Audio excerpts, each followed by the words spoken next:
श्रीमद् भगवत गीता साक्षात भगवान की दिव्य वाणी है। इसकी महिमा अपार है, अपरिमित है। उसका यथार्थ में वर्णन कोई नहीं कर सकता। शेष, महेश, गणेश भी इसकी महिमा को पूरी तरह से नहीं कह सकते, फिर मनुष्य की तो बात ही क्या है। गीता एक परम रहस्यमय ग्रंथ है। इसमें संपूर्ण वेदों का सार संग्रह किया गया है। इसका आशय इतना गूढ़ और गंभीर है कि आजीवन निरंतर अभ्यास करते रहने पर भी उसका अंत नहीं आता। भगवान के गुण, प्रभाव, स्वरूप, तत्व, रहस्य और उपासना का तथा कर्म एवं ज्ञान का वर्णन जिस प्रकार भगवत गीता में किया गया है, वैसा अन्य ग्रंथों में एक साथ मिलना कठिन है। भगवत गीता एक ऐसा अनुपमेय शास्त्र है जिसका एक भी शब्द सदुपदेश से खाली नहीं है। गीता में एक भी शब्द ऐसा नहीं है जो रोचक कहा जा सके। इसमें जितनी बातें कही गई है वे सभी अक्षरशः यथार्थ है। सत्य स्वरूप भगवान की वाणी में रोचकता की कल्पना करना उसका निरादर करना है। गीता सर्वशास्त्रमयी है। इसे सारे शास्त्रों का खजाना कहा जाता है। गीता का भली भांति ज्ञान हो जाने पर सभी शास्त्रों का तात्विक ज्ञान अपने आप हो जाता है। गीता को हम भगवान से भी बढ़कर कहें तो कोई अत्युक्ति नहीं होगी। भगवान ने स्वयं कहा है, मैं गीता के आश्रय में रहता हूँ। गीता मेरा श्रेष्ठ घर है। गीता के ज्ञान का सहारा लेकर ही मैं तीनों लोकों का पालन करता हूँ। इसके सिवा गीता में ही भगवान अपने मुक्त कंठ से यह घोषणा करते हैं कि जो कोई मनुष्य मेरी इस गीता रूप आज्ञा का पालन करेगा वह निसंदेह मुक्त हो जाएगा। यही नहीं, भगवान कहते हैं कि जो कोई इसका अध्ययन भी करेगा उसके द्वारा मैं ज्ञान यज्ञ से पूजित होऊंगा। भगवान कहते हैं, जो मनुष्य गीता का रहस्य भक्तों को धारण कराता है और उनमें इसका विस्तार एवं प्रचार करता है, वो मनुष्य मुझे अतिशय प्रिय है। गीता संपूर्ण जीवन दर्शन है और इसका अनुसरण करने वाला व्यक्ति सर्वश्रेष्ठ होता है। भगवत गीता ही है जो आधुनिक युग में समस्याओं से घिरे हुए मनुष्य को एक कर्मशील जीवन जीने के लिए प्रेरित करती है। गीता ऐसे प्रेरणादायक संदेशों का महासागर है जो जीवन से निराश मनुष्य को आशाओं से भर देती है। श्रीमद् भगवत गीता एकमात्र ऐसा ग्रंथ है जो मनुष्य को जीने का सही तरीका बताती है। गीता जीवन में धर्म, कर्म और प्रेम का पाठ पढ़ाती है। श्रीमद् भगवत गीता का ज्ञान मानव जीवन और जीवन के बाद का जीवन दोनों के लिए उपयोगी माना गया है। भगवत गीता में कुल 18 अध्याय है और 700 श्लोक है, जिसे सभी के लिए पढ़ पाना थोड़ा मुश्किल है। इसीलिए आज के इस बेहद ही खास वीडियो में हम श्रीमद् भगवत गीता के एक एक अध्याय के एक एक श्लोक का मतलब विस्तार पूर्वक और सरल भाषा में समझाएंगे, जिन्हें जानकर आप श्रीमद् भगवत गीता का सही मतलब समझ पाएंगे। इसलिए इन विचारों को आप हर रोज जरूर सुने। तो चलिए अब देर नहीं करते हुए वीडियो शुरू करते हैं। श्रीमद् भगवत गीता पहला अध्याय, अर्जुन विषाद योग। पहला अध्याय है अर्जुन विषाद योग। यहाँ शुरुआत होती है धृतराष्ट्र के सवालों से। वो संजय से जानना चाहते हैं कि धर्मभूमि कुरुक्षेत्र में युद्ध करने के लिए एकत्र हुए मेरे और पांडु के पुत्र क्या कर रहे हैं, उनकी सेना क्या कर रही है। धृतराष्ट्र जानना चाहते हैं कि युद्ध स्थल पर आखिर हो क्या रहा है। धृतराष्ट्र अंधे थे, वो देख नहीं सकते थे, लेकिन वो आंख से अंधे थे, मन और मस्तिष्क से नहीं। वो जानते थे कि वो धर्म के साथ नहीं खड़े हैं, क्योंकि धर्म तो वहां था जहां श्री कृष्ण खड़े थे। अपने पुत्र मोह में उन्होंने शांति की जगह युद्ध को चुना था, लेकिन वो जानते थे कि इस युद्ध को जीतना आसान नहीं होगा। अपने जीवन में हम भी जब कोई गलत करते हैं तो हम भी समझ रहे होते हैं कि हमारे किए का नतीजा शायद अच्छा नहीं हो, और यही डर, चिंता धृतराष्ट्र को सता रहा था। संजय आंखों देखा हाल बताते हुए उत्तर देते हैं कि हे राजन, दुर्योधन पांडवों की सेना के व्यूह को देख रहे हैं और ये बात गुरु द्रोणाचार्य को जाकर बताते हैं। संजय को दिव्य दृष्टि प्राप्त हुई थी। वो युद्ध क्षेत्र से दूर रहते हुए भी युद्ध को देख सकते थे।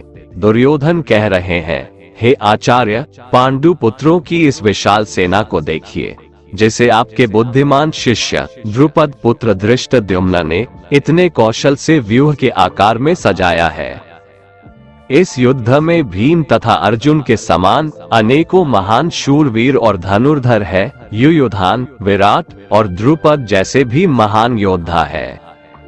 धृष्टकेतु, चेकितान तथा काशीराज जैसे महान शक्तिशाली और पुरुजित, कुंती भोज तथा शैब्य जैसे मनुष्यों में श्रेष्ठ योद्धा भी है।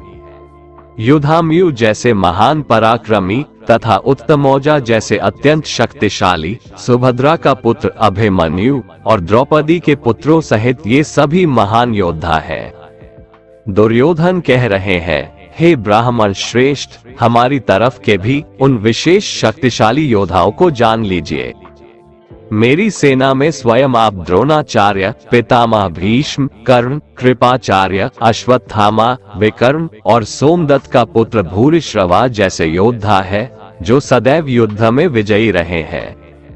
ऐसे अन्य अनेक शूरवीर भी है, जो मेरे लिए अपने जीवन का बलिदान देने के लिए अनेक प्रकार के अस्त्र शस्त्रों से सुसज्जित है, और यह सभी युद्ध विधा में निपुण है। इस प्रकार भीष्म पितामह द्वारा अच्छी प्रकार से संरक्षित हमारी सेना की शक्ति असीमित है, किंतु भीम द्वारा अच्छी प्रकार से संरक्षित होकर भी पांडवों की सेना की शक्ति सीमित है। अतः सभी मोर्चों पर अपनी अपनी जगह स्थित रहकर आप सभी निश्चित रूप से भीष्म पितामह की सभी ओर से सहायता करें। संजय धृतराष्ट्र को बताते हुए कहते हैं कि हे राजन, तब कुरुवंश के वयोवृद्ध परम प्रतापी पितामह भीष्म ने दुर्योधन के हृदय में हर्ष उत्पन्न करते हुए सिंह गर्जना के समान उच्च स्वर से शंख बजाया।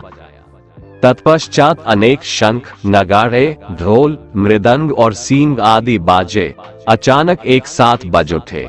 उनका वो शब्द बड़ा भयंकर था। तत्पश्चात दूसरी ओर से सफेद घोड़ों से युक्त उत्तम रथ पर आसीन योगेश्वर श्री कृष्ण और अर्जुन ने भी अलौकिक शंख बजाए। हृदय के सर्वस्व ज्ञाता श्री कृष्ण ने पांचजन्य नामक, अर्जुन ने देवदत्त नामक और भयानक कर्म वाले भीमसेन ने पौंड नामक महाशंख बजाया। हे राजन, कुंती पुत्र राजा युधिष्ठिर ने अनंतविजय नामक और नकुल तथा सहदेव ने सुघोष और मणिपुष्पक नामक शंख बजाए। श्रेष्ठ धनुष वाले काशीराज और महारथी शिखंडी एवं धृष्टद्युम्न तथा राजा विराट और कभी न हारने वाला सात्यकी, राजा द्रुपद एवं द्रौपदी के पांचों पुत्र और बड़ी भुजा वाले सुभद्रा पुत्र अभिमन्यु आदि सभी ने अलग अलग शंख बजाए। संजय कहते हैं, उस भयंकर ध्वनि ने आकाश और पृथ्वी को गुंजायमान करते हुए आपके पुत्रों के हृदय में शोक उत्पन्न कर दिया। हे राजन, इसके बाद हनुमान से अंकित पताका लगे रथ पर आसीन पांडु पुत्र अर्जुन ने धनुष उठाकर तीर चलाने की तैयारी के समय धृतराष्ट्र के पुत्रों को देखकर हृदय के सर्वस्व ज्ञाता श्री कृष्ण से प्रार्थना करते हुए कहा कि हे अच्युत, कृपा करके मेरे रथ को दोनों सेनाओं के बीच में खड़ा करें, जिससे मैं युद्ध भूमि में उपस्थित युद्ध की इच्छा रखने वालों को देख सकूं कि इस युद्ध में मुझे किन किन से एक साथ युद्ध करना है। मैं उनको भी देख सकूं जो ये राजा लोग यहाँ पर धृतराष्ट्र के दुर्बुद्धि पुत्र दुर्योधन के हित की इच्छा से युद्ध करने के लिए एकत्रित हुए हैं। संजय ने कहा, हे भरतवंशी, अर्जुन द्वारा इस प्रकार कहे जाने पर हृदय के पूर्ण ज्ञाता श्री कृष्ण ने दोनों सेनाओं के बीच में उस उत्तम रथ को खड़ा कर दिया और भीष्म पितामह, आचार्य द्रोण तथा संसार के सभी राजाओं के सामने भगवान श्री कृष्ण ने कहा कि हे पार्थ, युद्ध के लिए एकत्रित हुए इन सभी कुरु वंश के सदस्यों को देख। वहां पृथापुत्र अर्जुन ने अपने ताऊ चाचा को, दादा परदादा को, गुरु को, मामा को, भाई को, पुत्रों को, पौत्रों को और मित्रों को देखा। कुंती पुत्र अर्जुन ने ससुरों को और शुभ चिंतकों सहित दोनों तरफ की सेनाओं में अपने ही सभी संबंधियों को देखा। तब करुणा से अभिभूत होकर शोक करते हुए अर्जुन ने कहा, हे कृष्ण, युद्ध की इच्छा वाले इन सभी मित्रों तथा संबंधियों को उपस्थित देखकर मेरे शरीर के सभी अंग कांप रहे हैं और मुख सूखा जा रहा है। मेरे हाथ से गांडीव धनुष छूट रहा है और त्वचा भी जल रही है। मेरा मन भ्रमित सा हो रहा है, इसलिए मैं खड़ा भी नहीं रह पा रहा हूँ। हे केशव, मुझे तो केवल अशुभ लक्षण ही दिखाई दे रहे हैं। युद्ध में स्वजनों को मारने में मुझे कोई कल्याण दिखाई नहीं देता है। हे कृष्ण, मैं न तो विजय चाहता हूँ और न ही राज्य और सुखों की इच्छा करता हूँ। हे गोविंद, हमें ऐसे राज्य, सुख अथवा इस जीवन से भी क्या लाभ है जिनके साथ हमें राज्य आदि सुखों को भोगने की इच्छा है। वही गुरुजन, परिवारजन, पुत्रगण, पितामह, मामा, ससुर और सारे संबंधी अपने जीवन के सभी सुखों को त्याग कर इस युद्ध भूमि में खड़े हैं। हे मधुसूदन, मैं इन सभी को मारना नहीं चाहता हूँ, भले ही यह सभी मुझे ही मार डाले। तीनों लोकों के राज्य के लिए भी मैं इन सभी को मारना नहीं चाहता, फिर पृथ्वी के लिए तो कहना ही क्या है। हे जनार्दन, धृतराष्ट्र के पुत्रों को मारकर हमें कौन सी प्रसन्नता मिलेगी, बल्कि इन आतताइयों को मारकर तो हमें पाप ही लगेगा। हे माधव, अतः मुझे धृतराष्ट्र के पुत्रों को उनके मित्रों और संबंधियों सहित मारना उचित नहीं लगता है, क्योंकि अपने ही कुटुंबियों को मारकर हम कैसे सुखी हो सकते हैं। यद्यपि लोभ के कारण इन भ्रमित चित्त वालों को कुल के नाश से उत्पन्न होने वाले दोष दिखाई नहीं देते हैं और मित्रों से विरोध करने में कोई पाप दिखाई नहीं देता है, परंतु हे जनार्दन, हम लोग तो कुल के नाश से उत्पन्न दोष को समझने वाले हैं। क्यों न हमें इस पाप से बचने के लिए विचार करना चाहिए। अर्जुन कहते हैं, कुल के नाश से सनातन कुल धर्म नष्ट हो जाते हैं तथा धर्म का नाश हो जाने पर संपूर्ण कुल में अधर्म फैल जाता है। हे कृष्ण, अधर्म अधिक बढ़ जाने से कुल की स्त्रियां दूषित हो जाती है। स्त्रियों के दूषित हो जाने पर अवांछित संतानें उत्पन्न होती है। अवांछित संतानों की वृद्धि से निश्चय ही कुल में नारकीय जीवन उत्पन्न होता है। ऐसे पतित कुलों के पितृ गिर जाते हैं, क्योंकि पिंड और जल के दान की क्रियाएं समाप्त हो जाती है। इन अवांछित संतानों के दुष्कर्मों से सनातन कुल धर्म और जाति धर्म नष्ट हो जाते हैं। हे जनार्दन, जिनका कुल धर्म नष्ट हो गया है, ऐसे मनुष्यों को अनिश्चित काल तक नरक में रहना पड़ता है, ऐसा हम सुनते आए हैं। कितने आश्चर्य की बात है कि हम लोग बुद्धिमान होकर भी महान पाप करने को तैयार हो गए हैं, जो राज्य और सुख के लोभ से अपने प्रियजनों को मारने के लिए आतुर हो गए हैं। यदि मुझ शस्त्र रहित विरोध न करने वाले को धृतराष्ट्र के पुत्र हाथ में शस्त्र लेकर युद्ध में मार डाले तो भी इस प्रकार मरना मेरे लिए अधिक श्रेयकर होगा। संजय ने कहा, इस प्रकार शोक से संतप्त हुआ मन वाला अर्जुन युद्ध भूमि में ये कहकर बाणों सहित धनुष को त्याग कर रथ के पिछले भाग में बैठ गया। और इस प्रकार श्रीमद् भगवत गीता के श्री कृष्ण अर्जुन संवाद में अर्जुन विषाद योग नाम का पहला अध्याय समाप्त हुआ। श्रीमद् भगवत गीता अध्याय 2 सांख्य योग। जय श्री कृष्ण। दोस्तों, पहले अध्याय में आपने सुना कि किस प्रकार दुर्योधन की सेना में अपने रिश्तेदारों, गुरुजनों को देखकर अर्जुन के पैर कांपने लगे।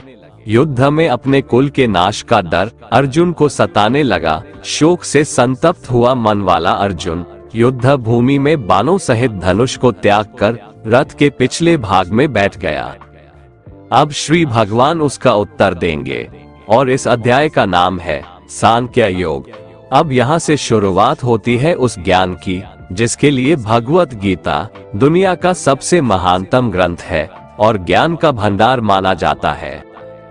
संजय धृतराष्ट्र से कहते हैं कि हे राजन, उस प्रकार करुणा से व्याप्त और आंसुओं से पूर्ण तथा व्याकुल नेत्रों वाले शोक युक्त उस अर्जुन के प्रति भगवान श्री कृष्ण ने यह वचन कहा। श्री भगवान बोले, हे अर्जुन, तुझे इस असमय में यह मोह किस हेतु से प्राप्त हुआ? क्योंकि न तो ये श्रेष्ठ पुरुषों द्वारा आचरित है, न स्वर्ग को देने वाला है और न ही कीर्ति को बढ़ाने वाला है। भगवान यहाँ अर्जुन से पूछते हैं कि हे अर्जुन, जबकि अब युद्ध शुरू होने वाला है, ऐसी अवस्था में बुद्धिमान होते हुए भी तुम्हारे अंदर ऐसा मोह कहाँ से आ गया?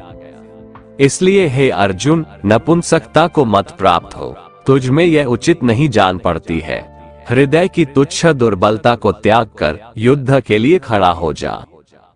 तब अर्जुन श्री भगवान से कहते हैं, हे मधुसूदन, मैं रणभूमि में किस प्रकार बाणों से भीष्म पितामह और द्रोणाचार्य के विरुद्ध लड़ूंगा, क्योंकि हे अरिसूदन, वे दोनों ही पूजनीय है।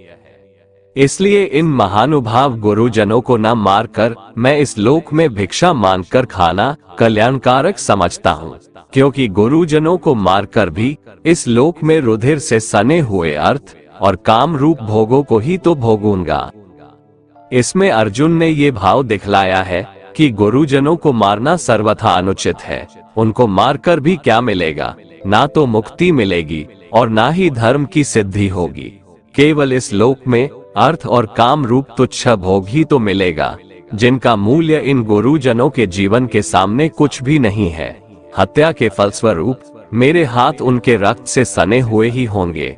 इसलिए ऐसे भोगों को प्राप्त करने के लिए गुरुजनों का वध करना कदापि उचित नहीं है। हम ये भी नहीं जानते कि हमारे लिए युद्ध करना और न करना, इन दोनों में से कौन सा श्रेष्ठ है, अथवा ये भी नहीं जानते कि उन्हें हम जीतेंगे या हमको वे जीतेंगे। और जिनको मारकर हम जीना भी नहीं चाहते, वे ही हमारे आत्मीय धृतराष्ट्र के पुत्र हमारे मुकाबले में खड़े हैं। इसलिए मैं आपसे पूछता हूँ कि जो साधन निश्चित कल्याणकारक हो वह मेरे लिए कहिए, क्योंकि मैं आपका शिष्य हूँ, इसलिए मुझको शिक्षा दीजिए। क्योंकि भूमि में निष्कंटक धन धान्य संपन्न राज्य को और देवताओं के स्वामी पने को प्राप्त होकर भी मैं उस उपाय को नहीं देखता हूँ जो मेरी इंद्रियों के सुखाने वाले शोक को दूर कर सके।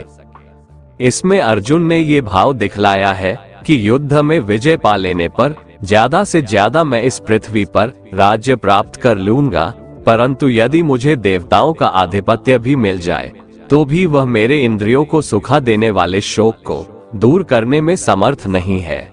इसलिए मुझे कोई ऐसा उपाय बताएं जो मेरी इंद्रियों को सुखाने वाली शोक को दूर करके मुझे सदा के लिए सुखी बना दे।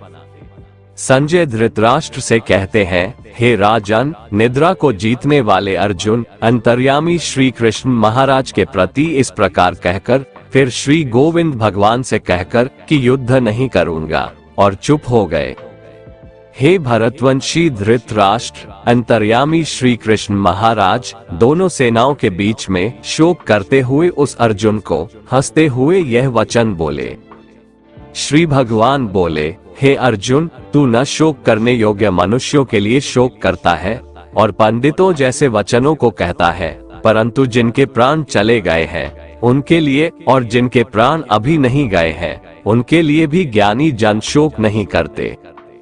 न तो ऐसा ही है कि मैं किसी काल में नहीं था, तू नहीं था, अथवा ये राजा लोग नहीं थे, और न ऐसा ही है कि इससे आगे हम सब नहीं रहेंगे।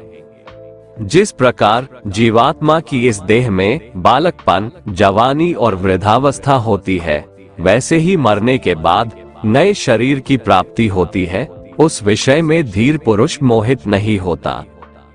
इसमें श्री भगवान के कहने का भाव है कि जिस प्रकार बालकपन, जवानी और बुढ़ापा ये अवस्थाएं आत्मा की नहीं होती है, स्थूल शरीर की होती है और आत्मा में उनका आरोप किया जाता है, ठीक उसी प्रकार एक शरीर से दूसरे शरीर में आना जाना भी वास्तव में आत्मा का नहीं होता, सूक्ष्म शरीर का ही होता है और उसका आरोप आत्मा में किया जाता है। इसलिए इस तत्व को नहीं जानने वाले अज्ञानी जन ही मरने वाले का शोक करते हैं। धीर पुरुष ऐसा नहीं करते, क्योंकि उनकी दृष्टि में आत्मा का शरीर से कोई संबंध नहीं है, इसलिए तुम्हारा शोक करना उचित नहीं है। हे कुंती पुत्र, सर्दी, गर्मी और सुख दुख को देने वाले इंद्रिय और विषयों के संयोग तो उत्पत्ति विनाशशील और अनित्य है, इसलिए हे भारत तू उनको सहन कर। इसमें श्री भगवान के कहने का भाव है कि सर्दी, गर्मी, सुख दुख ये सब इंद्रियों के विकार हैं, इसलिए उसे क्षण भंगुर और अनित्य समझ और शोक मत कर। क्योंकि हे पुरुष श्रेष्ठ, दुख सुख को समान समझने वाले जिस धीर पुरुष को ये इंद्रिय और विषयों के संयोग व्याकुल नहीं करते, वह मोक्ष के योग्य होता है। दोस्तों, हमारे जीवन में भी दुख आने पर हम दुखी हो जाते हैं, जबकि ज्ञानी पुरुष जानता है कि अगर दुख घर में प्रवेश किया है तो सुख भी जरूर दरवाजे पर ही खड़ा होगा। इसलिए जो मनुष्य किसी भी विषम परिस्थिति से व्याकुल नहीं होता, वैसा ज्ञानी मनुष्य परमात्मा की प्राप्ति का पात्र बन जाता है। असत वस्तु की सत्ता नहीं है और सत का अभाव नहीं है, इस प्रकार इन दोनों का ही तत्वज्ञानी पुरुषों द्वारा देखा गया है। इसमें भगवान श्री कृष्ण का भाव है कि असत अर्थात शरीर, इंद्रिय की कोई सत्ता यानी भाव नहीं है, इसलिए अपने स्वजनों के शरीर की नाश की आशंका से शोक करना अनुचित है। सत का भाव यहाँ परमात्मा से है। परमात्मा सर्वव्यापी है, अखंड और निर्विकार है, इसलिए यदि तुम आत्म रूप से अपने स्वजनों के नाश की आशंका करके शोक करते हो तो भी तुम्हारा शोक करना उचित नहीं है। नाश रहित तो तू उसको जान जिससे ये संपूर्ण जगत दृश्य वर्ग व्याप्त है। इस अविनाशी का विनाश करने में कोई भी समर्थ नहीं है। श्री भगवान कहते हैं परमात्मा का कोई भी नाश नहीं कर सकता, इसीलिए परमात्मा ही सत है। उस नाश रहित अप्रमेय नित्य स्वरूप जीवात्मा के ये सब शरीर नाशवान कहे गए हैं। इसलिए हे भारतवंशी अर्जुन, तू युद्ध कर। यहाँ श्री कृष्ण का भाव है कि जब ये बात सिद्ध हो चुकी है कि शरीर नाशवान है, उनका नाश अनिवार्य है और आत्मा नित्य है, उसका कभी नाश नहीं होता, तो युद्ध करने में शोक का कोई कारण ही नहीं है। जो इस आत्मा को मारने वाला समझता है तथा जो इसको मरा मानता है, वे दोनों ही नहीं जानते, क्योंकि यह आत्मा वास्तव में न तो किसी को मारता है और न किसी के द्वारा मारा जाता है।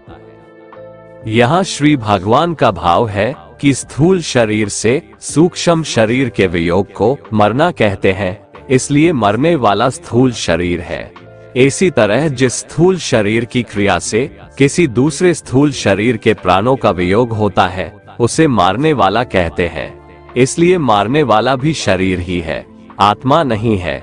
किंतु शरीर के धर्मों को अपने में अध्यारोपित करके अज्ञानी लोग आत्मा को मारने वाला मान लेते हैं, इसलिए उनको उन कर्मों का फल भोगना पड़ता है। यह आत्मा किसी काल में भी न तो जन्मता है और न मरता ही है, तथा न यह उत्पन्न होकर फिर होने वाला ही है, क्योंकि यह अजन्मा, नित्य, सनातन और पुरातन है। शरीर के मारे जाने पर भी यह नहीं मारा जाता। हे पृथापुत्र अर्जुन, जो पुरुष इस आत्मा को नाश रहित, नित्य, अजन्मा और अव्यय जानता है, वह पुरुष कैसे किसको मरवाता है और कैसे किसको मारता है। यहाँ श्री भगवान का भाव है कि स्थूल शरीर द्वारा किसी को मारना या मरवाना ये आत्मा का काम नहीं है, इसलिए किसी के लिए भी किसी प्रकार का शोक करना उचित नहीं है। जैसे मनुष्य पुराने वस्त्रों को त्याग कर दूसरे नए वस्त्रों को ग्रहण करता है, वैसे ही जीवात्मा पुराने शरीरों को त्याग कर दूसरे नए शरीरों को प्राप्त होता है। इस आत्मा को शस्त्र नहीं काट सकते, इसको आग नहीं जला सकती, इसको जल गीला नहीं कर सकता और वायु इसे सुखा नहीं सकती है। यह आत्मा नित्य, सर्वव्यापी, अचल, स्थिर रहने वाला और सनातन है। यह आत्मा अव्यक्त है, अर्थात आत्मा किसी भी इंद्रिय के द्वारा जाना नहीं जा सकता है। यह आत्मा अचिंत्य है, अर्थात आत्मा मन का भी विषय नहीं है। यह आत्मा विकार रहित कहा जाता है। इसलिए हे अर्जुन, इस आत्मा को उपर्युक्त प्रकार से जानकर तू शोक करने योग्य नहीं है, अर्थात तुझे शोक करना उचित नहीं है। किंतु यदि तू इस आत्मा को सदा जन्म लेने वाला तथा सदा मरने वाला मानता है, तो भी हे महाबाहो, तू इस प्रकार शोक करने के योग्य नहीं है, क्योंकि इस मान्यता के अनुसार जन्मे हुए की मृत्यु निश्चित है और मरे हुए का जन्म निश्चित है। इससे भी इस बिना उपाय वाले विषय में तू शोक करने के योग्य नहीं है। हे अर्जुन, संपूर्ण प्राणी जन्म से पहले अप्रकट थे और मरने के बाद भी अप्रकट हो जाने वाले हैं, केवल बीच में ही प्रकट है। फिर ऐसी स्थिति में क्या शोक करना है? कोई एक महापुरुष ही इस आत्मा को आश्चर्य की भांति देखता है, वैसा ही दूसरा कोई महापुरुष ही इसके तत्व का आश्चर्य की भांति वर्णन करता है, तथा दूसरा कोई अधिकारी पुरुष ही इसे आश्चर्य की भांति सुनता है, और कोई तो सुनकर भी इसको नहीं जानता। यहाँ श्री भगवान का भाव है कि आत्मा आश्चर्यमय है, इसलिए उसे देखने वाला संसार में कोई विरला ही होता है और वह उसे आश्चर्य की भांति देखता है। जो महापुरुष परमात्मा को जानने वाले हैं, जो संपूर्ण वेदों और शास्त्रों के ज्ञाता हैं, वे ही आत्मा का वर्णन कर सकते हैं और उनका वर्णन करना भी आश्चर्य की भांति होता है। इस आत्मा के वर्णन को सुनने वाला सदाचारी आस्तिक पुरुष भी कोई विरला होता है और उसका सुनना भी आश्चर्य की भांति होता है। हे अर्जुन, यह आत्मा सबके शरीरों में सदा ही अवध्य है, इसका कभी नाश नहीं हो सकता।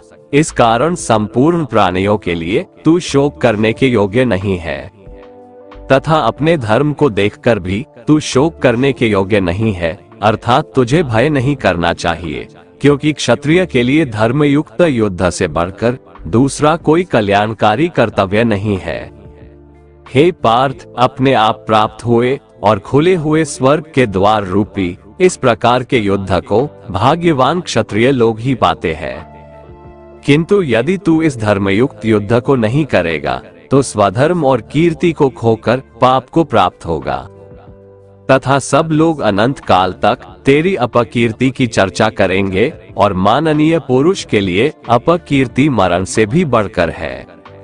और जिनकी दृष्टि में तू पहले बहुत सम्मानित होकर अब लघुता को प्राप्त होगा, वे महारथी लोग तुझे भय के कारण युद्ध से हटा हुआ मानकर तुम्हें डरपोक समझेंगे। तेरे वैरी लोग अर्थात तुम्हारे शत्रुगण तेरे सामर्थ्य की निंदा करते हुए तुझे बहुत से न कहने योग्य वचन भी कहेंगे। उससे अधिक दुख और क्या होगा? या तो तू युद्ध में मारा जाएगा और स्वर्ग को प्राप्त होगा, अथवा संग्राम में जीतकर पृथ्वी का राज्य भोगेगा। इस कारण हे अर्जुन, तू युद्ध के लिए निश्चित करके खड़ा हो जा। हार जीत, लाभ हानि और सुख दुखों को समान समझकर युद्ध के लिए तैयार हो जा। इस प्रकार युद्ध करने से तू पाप को नहीं प्राप्त होगा। हे पार्थ, ये बुद्धि तेरे लिए ज्ञान योग के विषय में कही गई, और अब तू इसको कर्म योग के विषय में सुन। जिस बुद्धि को जानकर तू कर्मों के बंधन को भली भांति त्याग देगा, अर्थात सर्वथा नष्ट कर डालेगा। इस कर्मयोग में आरंभ का अर्थात बीज का नाश नहीं है और उल्टा फल रूप दोष भी नहीं है, बल्कि इस कर्मयोग रूप धर्म का थोड़ा सा भी साधन जन्म मृत्यु रूप महान भय से रक्षा कर लेता है। यहाँ श्री भगवान के कहने का भाव है कि कर्मयोग का कभी नाश नहीं होता। इसके संस्कार साधक के अंतःकरण में स्थित हो जाते हैं और वे साधक को दूसरे जन्म में पुनः साधन में लगा देते हैं। निष्काम भाव से किए गए कर्मों का विपरीत परिणाम भी नहीं होता है और ऐसा साधक भगवान को प्राप्त हो जाता है। हे अर्जुन, इस कर्मयोग में निश्चयात्मिका बुद्धि एक ही होती है, किंतु अस्थिर विचार वाले विवेकहीन सकाम मनुष्यों की बुद्धियां निश्चय ही बहुत भेदों वाली और अनंत होती है। जब फैसला लेना हो तो बुद्धि एक ही होती है, लेकिन जहां सोच की, फैसले की, निर्णय की कमी हो, वहां कई बुद्धियां काम करती है। यहाँ अनिर्णय की स्थिति के बारे में कहा गया है। जब आप फैसला नहीं ले पाते हैं तो ना जाने कई दिशाओं में आपका ध्यान, आपकी बुद्धि जाती है, लेकिन अगर आप निर्णय करने की सोच ले तो उसके बाद सिर्फ उस काम को करने का ही प्रण होता है। हे अर्जुन, जो भोगों में तन्मय हो रहे हैं, जो कर्मफल के प्रशंसक वेदवाक्यों में ही प्रीति रखते हैं, जिनकी बुद्धि में स्वर्ग ही परम प्राप्य वस्तु है और जिसके लिए स्वर्ग से बढ़कर दूसरी कोई वस्तु ही नहीं है, यानी ऐसे लोग जो कर्म के बदले में होने वाले सिर्फ फल या लाभ की बात करते हैं, तो वह कर्म नहीं स्वार्थ बन जाता है, उसे कर्म नहीं कह सकते। हे अर्जुन, जो अज्ञानी लोग सिर्फ दिखाव शोभायुक्त वाणी को कहते हैं, वो ढोंगी होते हैं। वो कहते बहुत कुछ है, लेकिन करते बहुत कम है। ऐसे लोगों से बचकर रहना चाहिए। जो कर्म की बातें सिर्फ भोग और ऐश्वर्य के लिए करते हैं, जिनका ध्येय सिर्फ भोग और ऐश्वर्य है, उन पुरुषों की परमात्मा में निश्चयात्मिका बुद्धि नहीं होती। हे अर्जुन, वेदों के कर्मकांड हमारी प्रकृति के 3 गुणों से जुड़े हैं, इसलिए तू उन भोगों एवं उनके साधनों में आसक्तिहीन, हर्ष शोकादि द्वंद्वों से रहित, योग और क्षेम को न चाहने वाला और स्वाधीन अंतःकरण वाला हो। यहाँ श्री भगवान कहते हैं, वेद भी सिर्फ 3 गुणों में समाप्त हो जाते हैं, उससे आगे वे भी नहीं जानते। उससे आगे है कर्मयोग। श्री भगवान का कहना है कि कर्म करो, लेकिन उससे आसक्ति मत रखो। बेहद बड़े जलाशय के प्राप्त हो जाने पर छोटे जलाशय में मनुष्य का जितना प्रयोजन रहता है, उसी तरह से जिसने ब्रह्म तत्व को समझ लिया, तब उसके लिए वेदों की कोई आवश्यकता नहीं रह जाती है। तेरा कर्म करने में ही अधिकार है, उसके फलों में कभी नहीं। इसलिए तू कर्मों के फल के लिए काम मत कर, लेकिन ऐसा भी ना हो कि तू काम ही मत कर। कर्म करना है, लेकिन फल के लिए नहीं। हे धनंजय, तू आसक्ति को त्याग कर तथा सिद्धि और असिद्धि में समान बुद्धि वाला होकर योग में स्थित हुआ कर्तव्य कर्मों को कर। फल की इच्छा के लिए कर्म मत कर। तुमको कर्मयोगी बनने के लिए संभाव में स्थित होकर कर्म करना चाहिए। सकाम कर्मों को बुद्धि योग की अपेक्षा अत्यंत नीचा बतलाकर भगवान ने भाव दिखलाया है कि सकाम कर्मों का फल नाशवान क्षणिक सुख की प्राप्ति है और कर्मयोग का फल परमात्मा की प्राप्ति है। इसलिए दोनों में दिन और रात की भांति महान अंतर है। इस समत्वरूप बुद्धि योग से सकाम कर्म अत्यंत ही निम्न श्रेणी का है। इसलिए हे धनंजय, तू समबुद्धि में ही रक्षा का उपाय ढूंढ, अर्थात बुद्धि योग का ही आश्रय ग्रहण कर। समबुद्धि युक्त पुरुष पुण्य और पाप दोनों को इसी लोक में त्याग देता है, अर्थात उनसे मुक्त हो जाता है। इससे तू समत्व रूप योग में लग जा। ये समत्व रूप योग ही कर्मों में कुशलता है, अर्थात कर्म बंधन से छूटने का उपाय है। क्योंकि समबुद्धि से युक्त ज्ञानी जन कर्मों से उत्पन्न होने वाले फल को त्याग कर जन्म रूप बंधन से मुक्त होकर निर्विकार परम पद को प्राप्त हो जाते हैं। जिस काल में तेरी बुद्धि मोह रूप दलदल को भली भांति पार कर जाएगी, उस समय तू सुने हुए और सुनने में आने वाले इस लोक और परलोक संबंधी सभी भोगों से वैराग्य को प्राप्त हो जाएगा।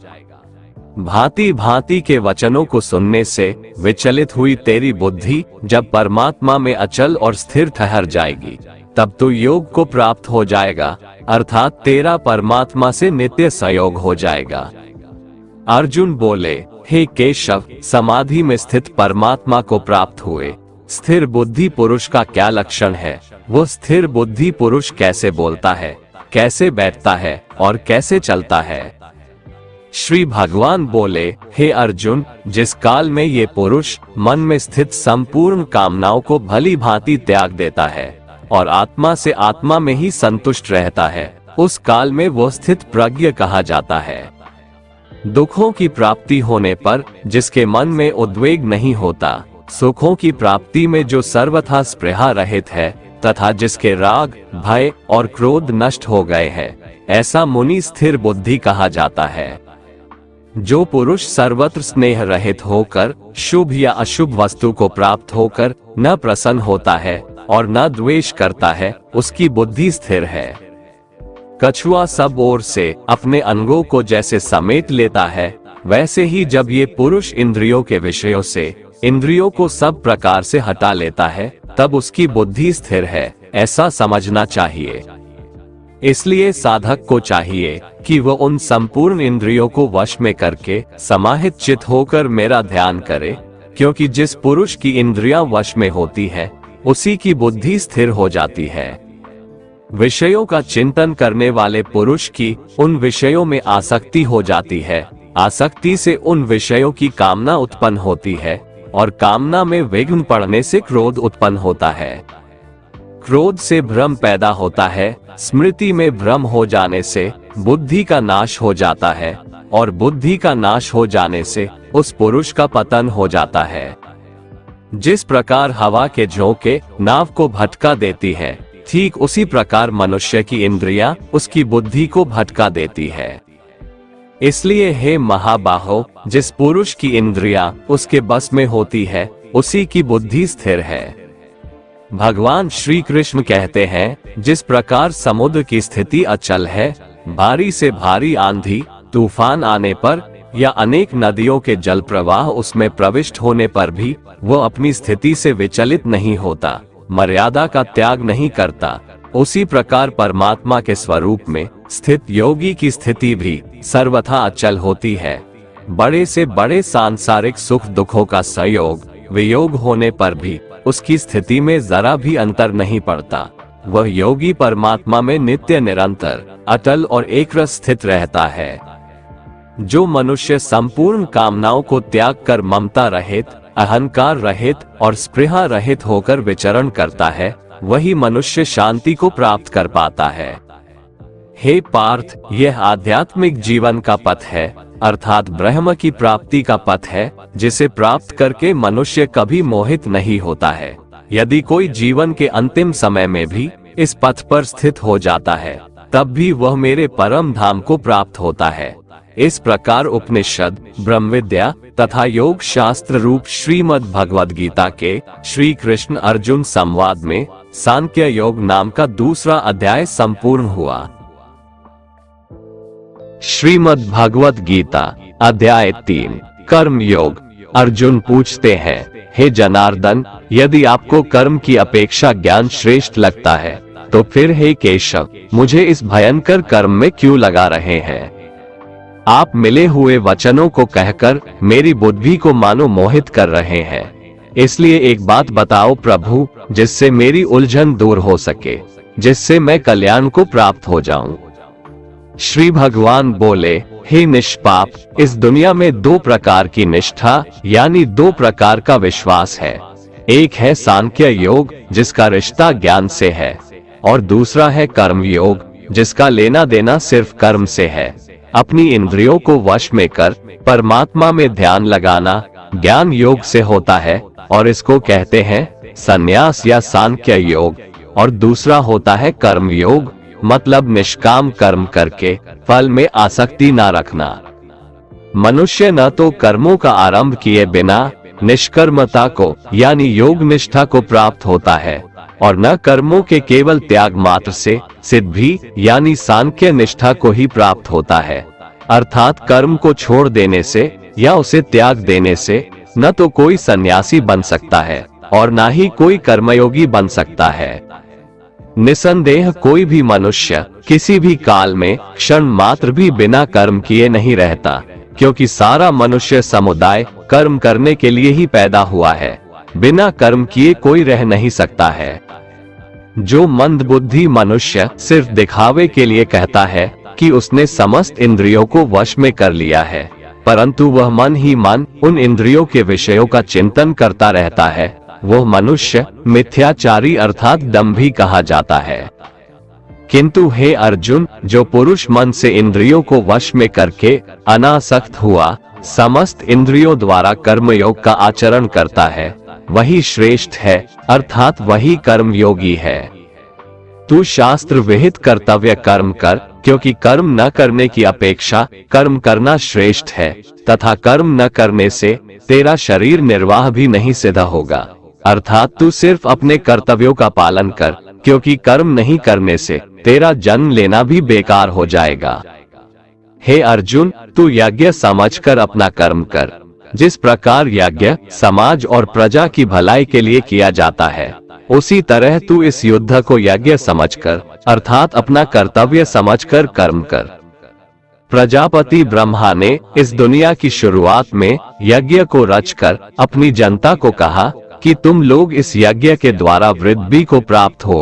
और यह यज्ञ तुम लोगों को इच्छित भोग प्रदान करने वाला हो।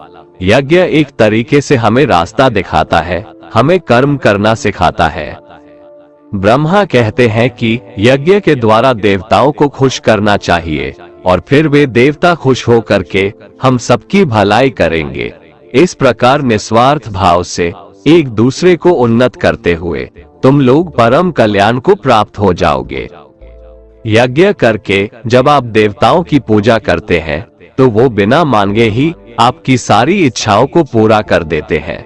लेकिन जो यज्ञ नहीं करता उस यज्ञ से देवताओं को प्रणाम नहीं करता, लेकिन फिर भी अपनी इच्छाओं को पूरा करना चाहता है, उसे चोर समझना चाहिए। अर्थात बिना कर्म किए कोई चाहता है कि उसे सब कुछ मिल जाए तो उसे चोर ही तो समझना चाहिए। यज्ञ से बचे हुए अन्न को खाने वाले श्रेष्ठ पुरुष सब पापों से मुक्त हो जाते हैं, और जो पापी लोग अपना शरीर पोषण करने के लिए ही अन्न पकाते हैं वे तो पाप को ही खाते हैं। अर्थात जो लोग ईश्वर को याद किए बिना अपने जिंदा रहने में ही लगे रहते हैं उन्हें चोर समझना चाहिए। अगर अन्न खत्म हो जाए तो सब खत्म हो जाएंगे। संपूर्ण प्राणी अन्न से उत्पन्न होते हैं। अन्न की उत्पत्ति वृष्टि से होती है, यानी कि बारिश, और बारिश यज्ञ से होती है, और यज्ञ कर्मों से होते हैं, और कर्म की उत्पत्ति वेद से। हमारी संस्कृति का सारा ज्ञान वेद से ही तो आया है, और वेद परम पिता परमात्मा से उत्पन्न हुआ है। इससे सिद्ध होता है कि यज्ञ और ईश्वर में सीधा संबंध है। हे पार्थ, जो पुरुष परंपरा से नहीं चलता, सृष्टि चक्र के नियमों का पालन नहीं करता, अर्थात अपने कर्तव्य का पालन नहीं करता, वह इंद्रियों के द्वारा भोगों को भोगने वाला पापी पुरुष व्यर्थ ही जीता है। परंतु जो मनुष्य आत्मा में ही रमण करने वाला और आत्मा में ही तृप्त तथा आत्मा में ही संतुष्ट हो, उसके लिए कोई कर्तव्य नहीं है।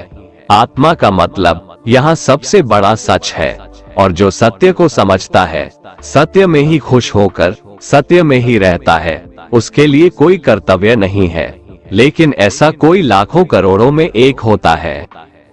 उस महापुरुष का इस विश्व में न तो कर्म करने से कोई प्रयोजन रहता है और न कर्मों के न करने से ही कोई प्रयोजन रहता है, तथा संपूर्ण प्राणियों में भी इसका स्वार्थ से कोई संबंध नहीं रहता।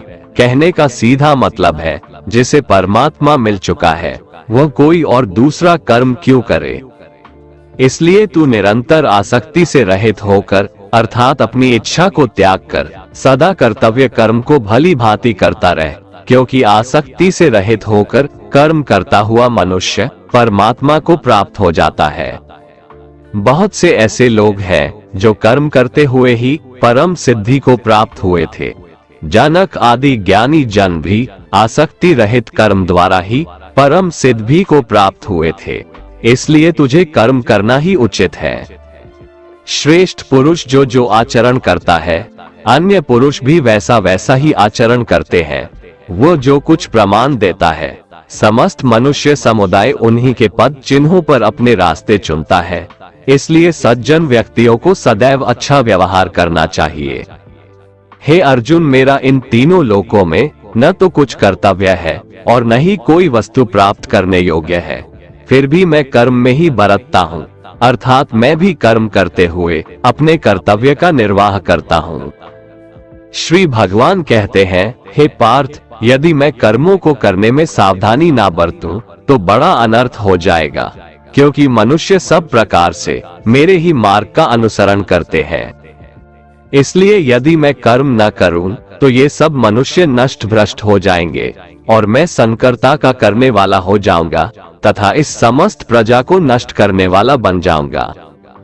हे भारत, जिनमें समझ नहीं होती वो कर्म में आसक्त होकर कर्म करते हैं। आसक्ति रहित विद्वान को भी चाहिए कि वह भी लोगों को सही दिशा दिखाने के लिए उसी प्रकार कर्म करे। जो ज्ञानी है, जिन्हें ईश्वर की सच्चाई मालूम हो चुकी है, उनकी ये जिम्मेदारी बन चुकी है कि उनके काम करने के तरीके से कहीं किसी और के मन में काम करने के प्रति अश्रद्धा या अपमान ना पैदा हो जाए। इसलिए उन ज्ञानी जनों के लिए ये जरूरी है कि वो ऐसा उदाहरण सामने रखें। जिससे हर कोई अपना कर्म, अपना कर्तव्य करने के लिए प्रेरित हो। वास्तव में संपूर्ण कर्म सब प्रकार से प्रकृति के गुणों द्वारा किए जाते हैं, तो भी जिसका अंतःकरण अहंकार से मोहित हो रहा है, ऐसा अज्ञानी मैं करता हूँ ऐसा मानता है। तामसिक गुण वाले व्यक्ति आलस्य या नींद इसी प्रकार के कर्म करते हैं। राजसिक गुण वाले बात बात पर शौर्य या बहादुरी दिखाने का काम करते हैं, लेकिन ज्ञानी मनुष्य जानते हैं उसके गुण ही उससे कर्म करवा रहे हैं, और जो ज्ञानी नहीं होते वो समझते हैं कि सब कुछ वही कर रहे हैं। कर्म में लगे हुए ज्ञानियों को ये जानना चाहिए कि गुण ही उनसे कर्म करवाते हैं, वो खुद कुछ भी नहीं करते। और जो ज्ञानी इस बात को समझ ले तो ये उनकी जिम्मेदारी होती है कि वो अज्ञानियों को समझाए कि कर्म ही उनका धर्म है। श्री कृष्ण अर्जुन से कहते हैं कि तुम मुझ अंतर्यामी परमात्मा में अपने सारे कर्मों को अर्पण कर आशा और ममता को छोड़कर युद्ध करो। जो कोई मनुष्य दोष दृष्टि से रहित और श्रद्धा युक्त होकर मेरे इस मत का सदा अनुसरण करते हैं, वे भी संपूर्ण कर्मों से छूट जाते हैं। परंतु जो मनुष्य मुझ में दोषारोपण करते हुए मेरे इस मत के अनुसार नहीं चलते हैं, उन मूर्खों को तू संपूर्ण ज्ञानों में मोहित और नष्ट हुआ ही समझ। इस प्रकार उपनिषद, ब्रह्मविद्या तथा योग शास्त्र रूप श्रीमद् भगवद गीता के श्री कृष्ण अर्जुन संवाद में कर्म योग नाम का तीसरा अध्याय संपूर्ण हुआ। श्रीमद् भगवद गीता अध्याय 4 ज्ञान कर्म संन्यास योग। जय श्री कृष्ण। दोस्तों, जिस प्रकार कहावत है कि नेकी कर दरिया में डाल, ठीक उसी प्रकार कर्म का ज्ञान कहता है कि कर्म कर और उसे भगवान को समर्पित कर दे। गीता के चौथे अध्याय में श्री भगवान ज्ञान, कर्म और संन्यास योग के बारे में बताएंगे, तो चलिए सुनते हैं। भगवद गीता का अध्याय 4 ज्ञान कर्म संन्यास योग। श्री भगवान बोले, मैंने इस अविनाशी योग को सूर्य से कहा था, सूर्य ने अपने पुत्र मनु से कहा, और मनु ने अपने पुत्र राजा इक्ष्वाकु से कहा। हे परंतप अर्जुन, इस प्रकार परंपरा से प्राप्त इस योग को राजर्षियों ने जाना, किंतु उसके बाद वह योग बहुत काल से इस पृथ्वी लोक में लुप्त हो गया। तू मेरा भक्त और प्रिय सखा है, इसलिए ये पुरातन योग आज मैंने तुझको कहा है, क्योंकि यह बड़ा ही उत्तम रहस्य है, अर्थात गुप्त रखने योग्य विषय है। अर्जुन बोले, आपका जन्म तो अभी हाल का है और सूर्य का जन्म बहुत पुराना है, अर्थात कल्प के आदि में हो चुका था। तब मैं इस बात को कैसे समझूं कि आप ही ने कल्प के आदि में सूर्य से यह योग कहा था। श्री भगवान बोले, हे परंतप अर्जुन, मेरे और तेरे बहुत से जन्म हो चुके हैं, उन सबको तू नहीं जानता, किंतु मैं जानता हूँ। मैं अजन्मा और अविनाशी स्वरूप होते हुए भी तथा समस्त प्राणियों का ईश्वर होते हुए भी अपनी प्रकृति को अधीन करके अपनी योग माया से प्रकट होता हूँ। हे भारत, जब जब धर्म की हानि और अधर्म की वृद्धि होती है, तब तब मैं अपने रूप को रचता हूँ, अर्थात साकार रूप से लोगों के सम्मुख प्रकट होता हूँ। साधु पुरुषों का उद्धार करने के लिए, पाप कर्म करने वालों का विनाश करने के लिए और धर्म की अच्छी तरह से स्थापना करने के लिए मैं युग युग में प्रकट हुआ करता हूँ। हे अर्जुन, मेरे जन्म और कर्म दिव्य हैं, अर्थात निर्मल और अलौकिक है। इस प्रकार जो मनुष्य इस तत्व को अच्छे से जान लेता है, वह शरीर को त्याग कर फिर जन्म को प्राप्त नहीं होता, किंतु मुझे ही प्राप्त होता है। पहले भी जिनके राग, भय और क्रोध सर्वथा नष्ट हो गए थे और जो मुझ में अनन्य प्रेम पूर्वक स्थिर रहते थे, ऐसे मेरे आश्रित रहने वाले बहुत से भक्त उपरयुक्त ज्ञान रूप ताप से पवित्र होकर मेरे स्वरूप को प्राप्त हो चुके हैं। हे अर्जुन, जो भक्त मुझे जिस प्रकार भजते हैं, मैं भी उनको उसी प्रकार भजता हूँ, क्योंकि सभी मनुष्य सब प्रकार से मेरे ही मार्ग का अनुसरण करते हैं। इस मनुष्य लोक में कर्मों के फल को चाहने वाले लोग देवताओं का पूजन किया करते हैं, क्योंकि उनको कर्मों से उत्पन्न होने वाली सिद्धि शीघ्र मिल जाती है। ब्राह्मण, क्षत्रिय, वैश्य और शूद्र, इन 4 वर्णों का समूह गुण और कर्मों के अनुसार मेरे द्वारा रचा गया है। इस प्रकार उस सृष्टि रचनादि कर्म का कर्ता होने पर भी मुझ अविनाशी परमेश्वर को तू वास्तव में अकर्ता ही जान। कर्मों के फल में मेरी स्पृहा नहीं है, इसलिए मुझे कर्म लिप्त नहीं करते। यहाँ श्री भगवान के कहने का भाव है कि कर्म करो, लेकिन फल की इच्छा से नहीं, बस अपना कर्म करते जाओ और आगे बढ़ते जाओ। पूर्व काल में पूर्वजों ने भी इस प्रकार मेरे बताए अनुसार ही कर्म किए हैं और मोक्ष को प्राप्त हुए हैं। इसलिए अगर तू भी मोक्ष को पाना चाहता है तो पूर्वजों द्वारा सदा से किए जाने वाले कर्मों को ही कर। कर्म क्या है और अकर्म क्या है, इस प्रकार इसका निर्णय करने में बुद्धिमान पुरुष भी मोहित हो जाते हैं। इसलिए वह कर्म तत्व मैं तुझे भली भांति समझा कर कहूँगा, जिसे जानकर तू अशुभ से अर्थात कर्म बंधन से मुक्त हो जाएगा। यहाँ श्री भगवान बताएंगे कि सही में कर्म क्या है। कर्म का स्वरूप भी जानना चाहिए और अकर्म का स्वरूप भी जानना चाहिए तथा विकर्म का स्वरूप भी जानना चाहिए। जो मनुष्य कर्म में अकर्म देखता है और जो अकर्म में कर्म देखता है, वह मनुष्यों में बुद्धिमान है और वह योगी समस्त कर्मों को करने वाला है। यहाँ श्री भगवान का भाव है कि जो मनुष्य कर्म तो करता है लेकिन उस कर्म में अकर्म को देखता है, अर्थात ये नहीं सोचता है कि मैं ही करता हूँ, वो फल की इच्छा नहीं रखता, सही मायने में वैसा बुद्धिमान पुरुष योगी के समान है। हे अर्जुन, जिसके संपूर्ण कर्म बिना कामना और संकल्प के होते हैं तथा जिसके समस्त कर्म ज्ञान रूप अग्नि के द्वारा भस्म हो गए हैं, अर्थात जो कर्मों के बंधन से मुक्त हो चुके हैं, जिन्हें परमात्मा की प्राप्ति हो गई है, उस महापुरुष को ज्ञानी जन भी पंडित कहते हैं। जो पुरुष समस्त कर्मों में और उनके फल में आसक्ति का सर्वथा त्याग करके संसार के आश्रय से रहित हो गया है और परमात्मा में नित्य तृप्त है, उसके लिए भगवान की भक्ति के अलावा और कोई कर्म नहीं रह जाता है, अर्थात वह कर्म करते हुए भी वास्तव में कुछ भी नहीं करता। जिसने अपने मन और इंद्रियों को जीत लिया है और जिसने समस्त भोगों की सामग्री का परित्याग कर दिया है, ऐसा आशा रहित पुरुष केवल शरीर संबंधी कर्म करता हुआ भी पापों को नहीं प्राप्त होता है।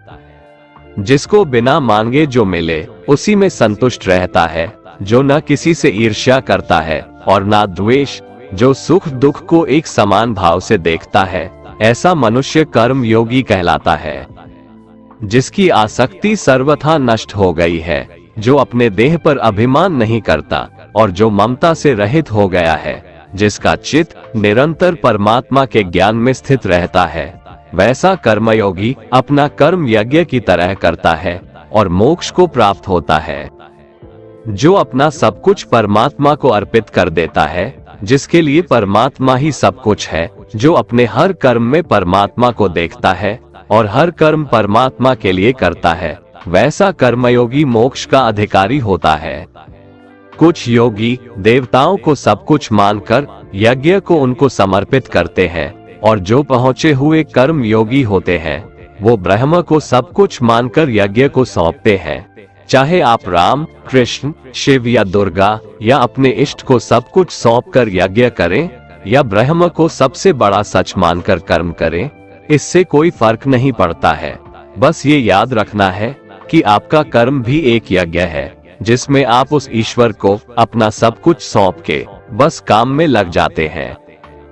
जो योगी होते हैं वो अपने संयम की आग में अपने इंद्रियों को अर्थात अपनी इच्छाओं को डालकर भस्म कर देते हैं, और जो योगी नहीं होते हैं वो ठीक इसका उल्टा करते हैं। वो अपना सब कुछ इन इंद्रियों में भस्म कर देते हैं, अर्थात अपने इंद्रियों का गुलाम बन जाते हैं। अपनी इंद्रियों को वश में करने का सबसे बड़ा तरीका है ज्ञान। ज्ञान से ही योगी लोग अपने मन को नियंत्रण में करते हैं। जब भी कोई बुरा विचार आता है तो उनका ज्ञान ही उसे बताता है कि उनका लक्ष्य ये नहीं है। कई पुरुष द्रव्य संबंधी यज्ञ करने वाले हैं, कितने ही तपस्या रूप यज्ञ करने वाले हैं, तथा दूसरे कितने ही योग रूप यज्ञ करने वाले हैं। कितने ही अहिंसादि तीक्ष्ण व्रतों से युक्त यत्नशील पुरुष स्वाध्याय रूप ज्ञान यज्ञ करने वाले हैं। इसलिए अपना यज्ञ चुनकर कर्म करें। दूसरे कितने ही योगी जन अपान वायु में प्राणवायु को हवन करते हैं।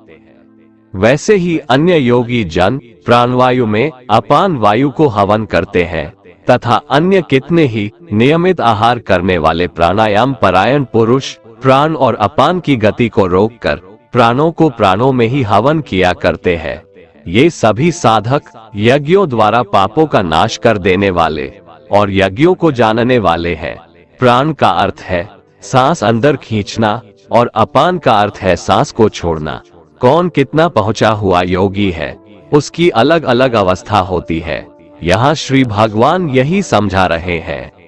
हे कुरुश्रेष्ठ अर्जुन, यज्ञ से बचे हुए अमृत का अनुभव करने वाले योगी जन सनातन पर ब्रह्म परमात्मा को प्राप्त होते हैं और यज्ञ न करने वाले पुरुष के लिए तो यह मनुष्य लोक भी सुखदायक नहीं है। फिर परलोक कैसे सुखदायक हो सकता है। यज्ञ करने के बाद जो बचता है उसे श्री कृष्ण अमृत बता रहे हैं और ये अमृत सीधे भगवान तक ले जाता है। यहाँ यज्ञ को आप कर्म भी समझ सकते हैं। कर्म करने के बाद जो उसका फल हो उसे भगवान का आशीर्वाद समझ उसमें संतुष्ट होकर अपने अगले कर्म में लग जाना चाहिए। इसी प्रकार और भी बहुत तरह के यज्ञ वेद की वाणी में विस्तार से कहे गए हैं। उन सब को तू मन, इंद्रिय और शरीर की क्रिया द्वारा संपन्न होने वाला जान। इस प्रकार तत्व से जानकर उनके अनुष्ठान द्वारा तू कर्म बंधन से सर्वथा मुक्त हो जाएगा, अर्थात तू परमात्मा को प्राप्त हो जाएगा। हे परंतप अर्जुन, आहुति चढ़ाकर किए गए यज्ञ की अपेक्षा ज्ञान यज्ञ अत्यंत श्रेष्ठ है। ज्ञान यज्ञ वो है जिसमें अपनी इंद्रियों को वश में रखते हैं, अपनी सांसों पर नियंत्रण रखते हैं, कर्म तो करते हैं लेकिन फल की इच्छा नहीं रखते हैं। ये सब ज्ञान यज्ञ ही तो है। ज्ञान यज्ञ हमें सीधे ईश्वर से साक्षात्कार कराता है, हमें उनसे जोड़ता है। उस ज्ञान को तू तत्वदर्शी ज्ञानियों के पास जाकर समझ। उनको भली भांति दंडवत प्रणाम करने से, उनकी सेवा करने से और कपट छोड़कर सरलता पूर्वक प्रश्न करने से वे परमात्मा तत्व को भली भांति जानने वाले ज्ञानी महात्मा तुझे उस तत्व ज्ञान का उपदेश देंगे, जिसको जानकर फिर तू इस प्रकार मोह को नहीं प्राप्त होगा। तथा हे अर्जुन, उस ज्ञान को प्राप्त करके उस पर अमल करके तू परमात्मा को प्राप्त हो जाएगा। यदि तू अन्य सब पापियों से भी अधिक पाप करने वाला है तो भी तू ज्ञान रूप नाव द्वारा परमात्मा की भक्ति करके पाप रूपी समुद्र से तर जाएगा। क्योंकि हे अर्जुन, जैसे प्रज्वलित अग्नि ईंधनों को भस्ममय कर देता है, वैसे ही ज्ञान रूप अग्नि संपूर्ण कर्मों को भस्ममय कर देता है और मनुष्य परमात्मा को प्राप्त हो जाता है।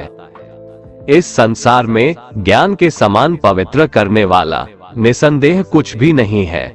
उस ज्ञान को कितने ही काल से कर्मयोग के द्वारा मनुष्य अपनी मृत्यु के पश्चात अगले जन्म में अपने आप ही आत्मा में पा लेता है और वह मनुष्य फिर से कर्मयोग में लग जाता है, अर्थात ज्ञान कभी नष्ट नहीं होता है।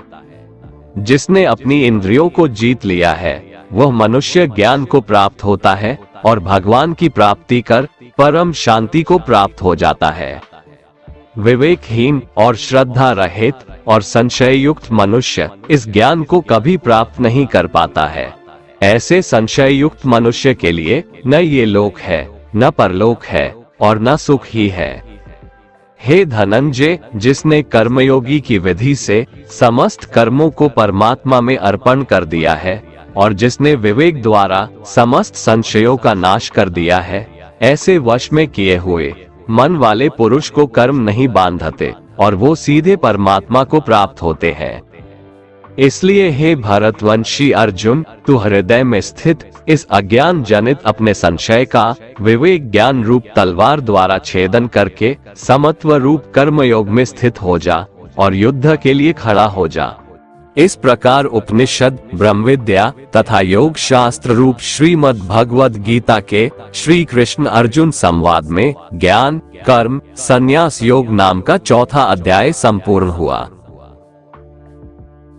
श्रीमद् भगवद गीता अध्याय 5 कर्म संन्यास योग। अर्जुन कहते हैं, हे प्रभु, कभी आप संन्यास माध्यम से कर्म करने के लिए कहते हैं और कभी निष्काम माध्यम से कर्म करने के लिए कहते हैं। इसलिए इन दोनों में मेरे लिए जो परम कल्याणकारी हो उसे कहिए।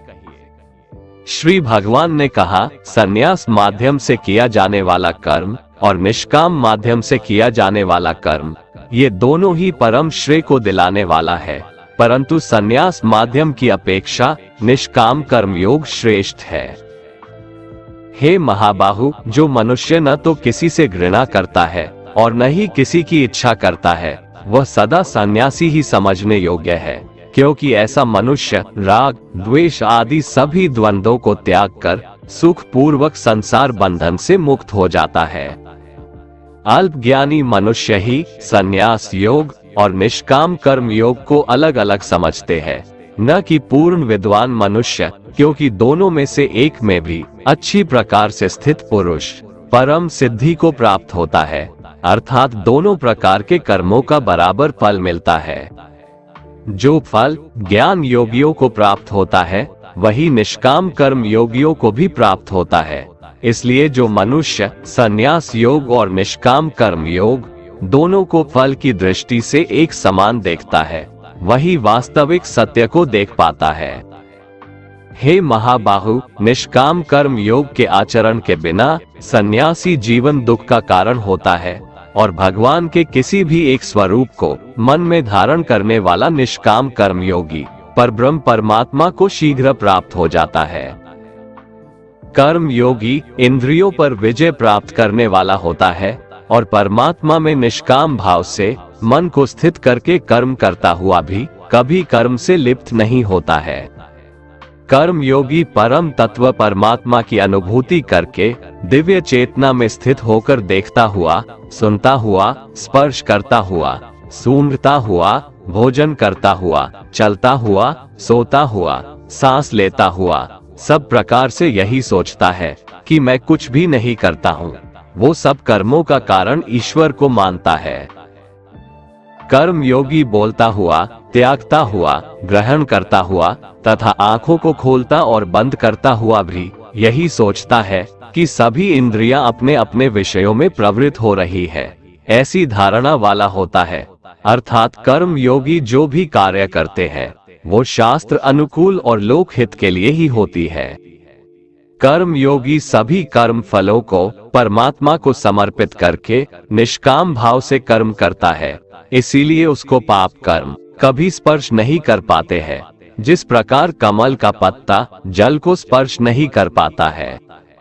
कर्म योगी निष्काम भाव से शरीर, मन, बुद्धि और इंद्रियों के द्वारा केवल आत्मा की शुद्धि के लिए ही कर्म करते हैं।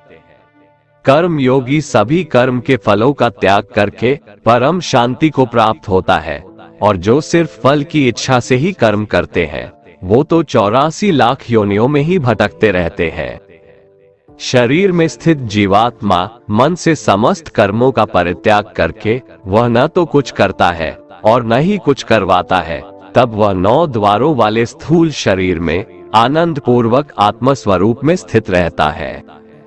शरीर में स्थित जीवात्मा देह का कर्ता न होने के कारण इस लोक में उसके द्वारा न तो कर्म उत्पन्न होते हैं और न ही कर्म फलों से कोई संबंध रहता है, बल्कि यह सब प्रकृति के गुणों के द्वारा ही किए जाते हैं।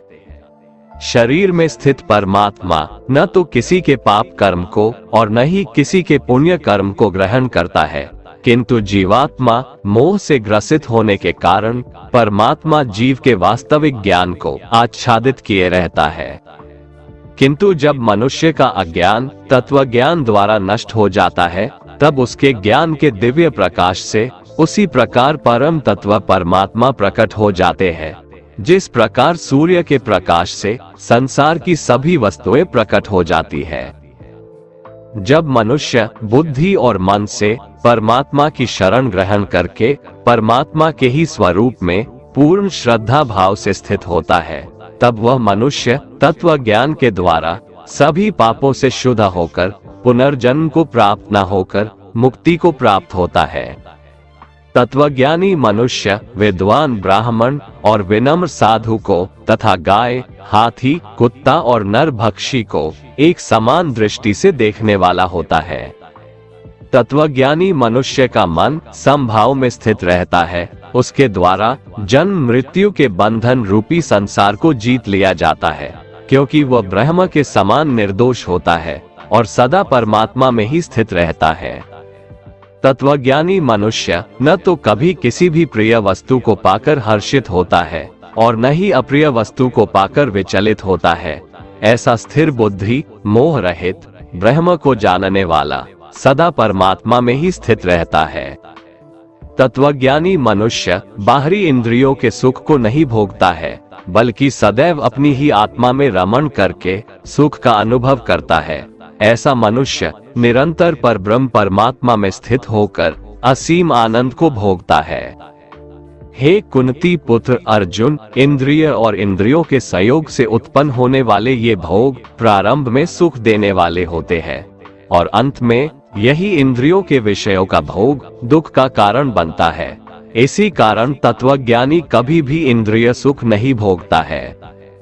जो मनुष्य शरीर का अंत होने से पहले ही काम और क्रोध से उत्पन्न होने वाले वेग को सहन करने में समर्थ हो जाता है, वही मनुष्य योगी है और वही इस संसार में सुखी रह सकता है।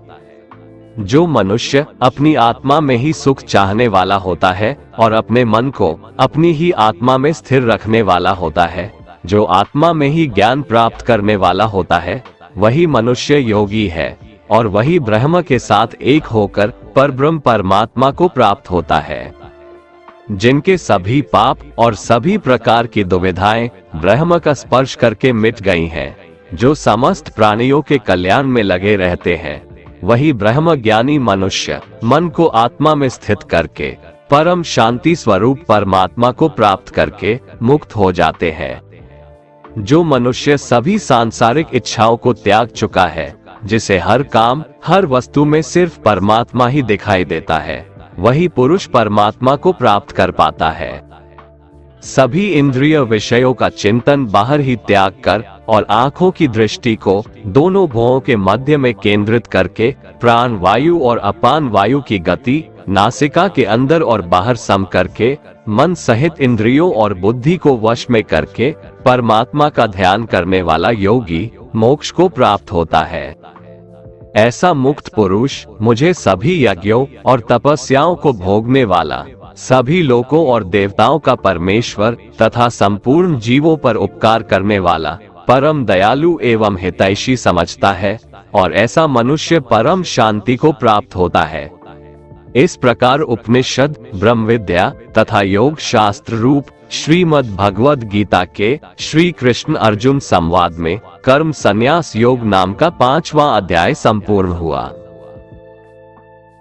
श्रीमद् भगवद गीता अध्याय 6 आत्म संयम योग। इस अध्याय में श्री भगवान बताएंगे कि योग में स्थित मनुष्य के क्या क्या लक्षण होते हैं। यहाँ योग का मतलब है परम पिता परमेश्वर को प्राप्त करने के लिए किया जाने वाला कर्म। श्री भगवान कहते हैं, जो मनुष्य बिना किसी फल की इच्छा से अपना कर्तव्य समझकर कार्य करता है, वही सन्यासी है और वही योगी है। न तो अग्नि को त्यागने वाला ही सन्यासी होता है और न ही कार्यों को त्यागने वाला ही योगी होता है। हे पांडुपुत्र, जिसे सन्यास कहते हैं उसे ही तू योग समझ, क्योंकि इंद्रिय सुख की इच्छा का त्याग किए बिना कभी भी कोई मनुष्य योग अर्थात परमात्मा को प्राप्त नहीं हो सकता है। मन को वश में करने की इच्छा वाले मनुष्य को योग की प्राप्ति के लिए कर्म करना कारण होता है और योग को प्राप्त होते होते सभी सांसारिक इच्छाओं का अभाव हो जाना ही कारण होता है। जब मनुष्य सभी सांसारिक इच्छाओं का त्याग करके न तो शारीरिक सुख के लिए कार्य करता है और न ही फल की इच्छा से कार्य में प्रवृत्त होता है, उस समय वह मनुष्य योग में स्थित कहलाता है। मनुष्य को चाहिए कि वह अपने मन के द्वारा अपना जन्म मृत्यु रूपी बंधन से उद्धार करने का प्रयत्न करे और अपने को निम्न योनि में न गिरने दे, क्योंकि यह मन ही जीवात्मा का मित्र है और यही जीवात्मा का शत्रु भी है। जो मनुष्य मन को वश में कर लेता है उसका वह मन ही परम मित्र बन जाता है, लेकिन जो मनुष्य मन को वश में नहीं कर पाता है उसके लिए वह मन ही परम शत्रु के समान होता है। जिसने मन को वश में कर लिया है उसको परम शांति स्वरूप परमात्मा पूर्ण रूप से प्राप्त हो जाता है। उस मनुष्य के लिए सर्दी गर्मी, सुख दुख और मान अपमान एक समान होते हैं। ऐसा मनुष्य स्थिर चित्त वाला और इंद्रियों को वश में करके परमात्मा के ज्ञान द्वारा परमात्मा को प्राप्त करके पूर्ण रूप से संतुष्ट रहता है। ऐसे परमात्मा को प्राप्त हुए मनुष्य के लिए मिट्टी, पत्थर और सोना एक समान होते हैं। ऐसा मनुष्य स्वभाव से सभी का हित चाहने वाला, मित्रों और शत्रुओं में, तटस्थों और मध्यस्थों में, शुभ चिंतकों और ईर्ष्यालुओं में, पुण्यात्माओं और पापात्माओं में भी एक समान भाव रखने वाला होता है। ऐसा मनुष्य निरंतर मन सहित शरीर से किसी भी वस्तु के प्रति आकर्षित हुए बिना तथा किसी भी वस्तु का संग्रह किए बिना परमात्मा के ध्यान में एक ही भाव से स्थित रहने वाला होता है। योग के अभ्यास के लिए मनुष्य को एकांत स्थान में, पवित्र भूमि में, न तो बहुत ऊंचा और न ही बहुत नीचा, कुशा के आसन पर मुलायम वस्त्र या मृगछाला बिछाकर उस पर दृढ़ता पूर्वक बैठकर मन को एक बिंदु पर स्थित करके चित्त और इंद्रियों की क्रियाओं को वश में रखते हुए अंतःकरण की शुद्धि के लिए योग का अभ्यास करना चाहिए।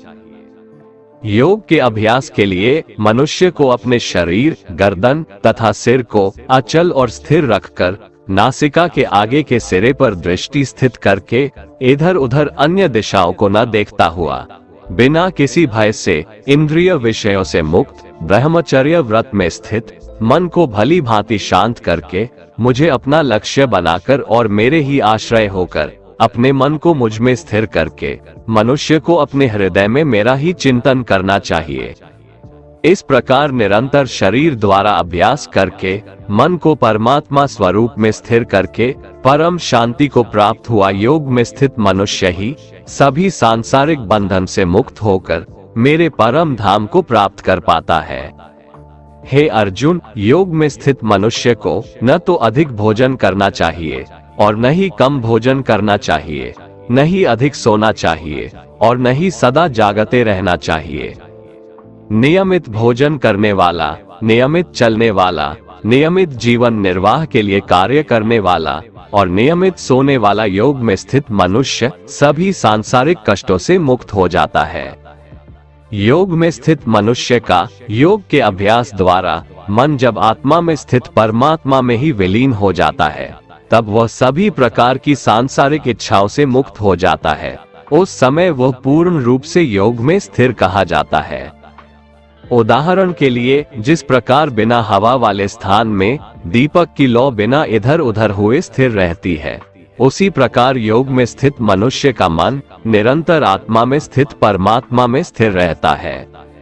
योग के अभ्यास द्वारा जिस अवस्था में सभी प्रकार की मानसिक गतिविधियां रुक जाती है, उस समाधि रूपी अवस्था में मनुष्य अपनी ही आत्मा में परमात्मा को साक्षात्कार करके अपनी ही आत्मा में पूर्ण संतुष्ट रहता है। तब वह अपनी शुद्ध चेतना द्वारा प्राप्त करने योग्य परम आनंद को शरीर से अलग जानता है और उस अवस्था में परम तत्व परमात्मा में स्थित वह योगी कभी भी विचलित नहीं होता है। परमात्मा को प्राप्त करके वह योग में स्थित मनुष्य परम आनंद को प्राप्त होकर इससे अधिक अन्य कोई सुख नहीं मानता हुआ भारी से भारी दुख में भी विचलित नहीं होता है। मनुष्य को चाहिए कि दृढ़ विश्वास के साथ योग का अभ्यास करते हुए सभी सांसारिक संसर्ग से उत्पन्न दुखों से बिना विचलित हुए योग समाधि में स्थित रहकर कार्य करे। मनुष्य को चाहिए कि मन में उत्पन्न होने वाली सभी सांसारिक इच्छाओं को पूर्ण रूप से त्याग कर और मन द्वारा इंद्रियों के समूह को सभी ओर से अपने वश में रखे। मनुष्य को चाहिए कि मन को आत्मा में स्थित करके परमात्मा के चिंतन के अलावा अन्य किसी वस्तु का चिंतन न करे। मनुष्य को चाहिए कि स्वभाव से स्थिर न रहने वाला और सदा चंचल रहने वाला यह मन जहाँ जहाँ भी प्रकृति में जाए वहाँ वहाँ से खींचकर अपनी आत्मा में ही स्थिर करे। योग में स्थित मनुष्य का मन जब परमात्मा में एक ही भाव में स्थिर रहता है और जिसकी रज गुण से उत्पन्न होने वाली कामनाएं भली प्रकार से शांत हो चुकी है, ऐसा योगी सभी पाप कर्मों से मुक्त होकर परम आनंद को प्राप्त करता है।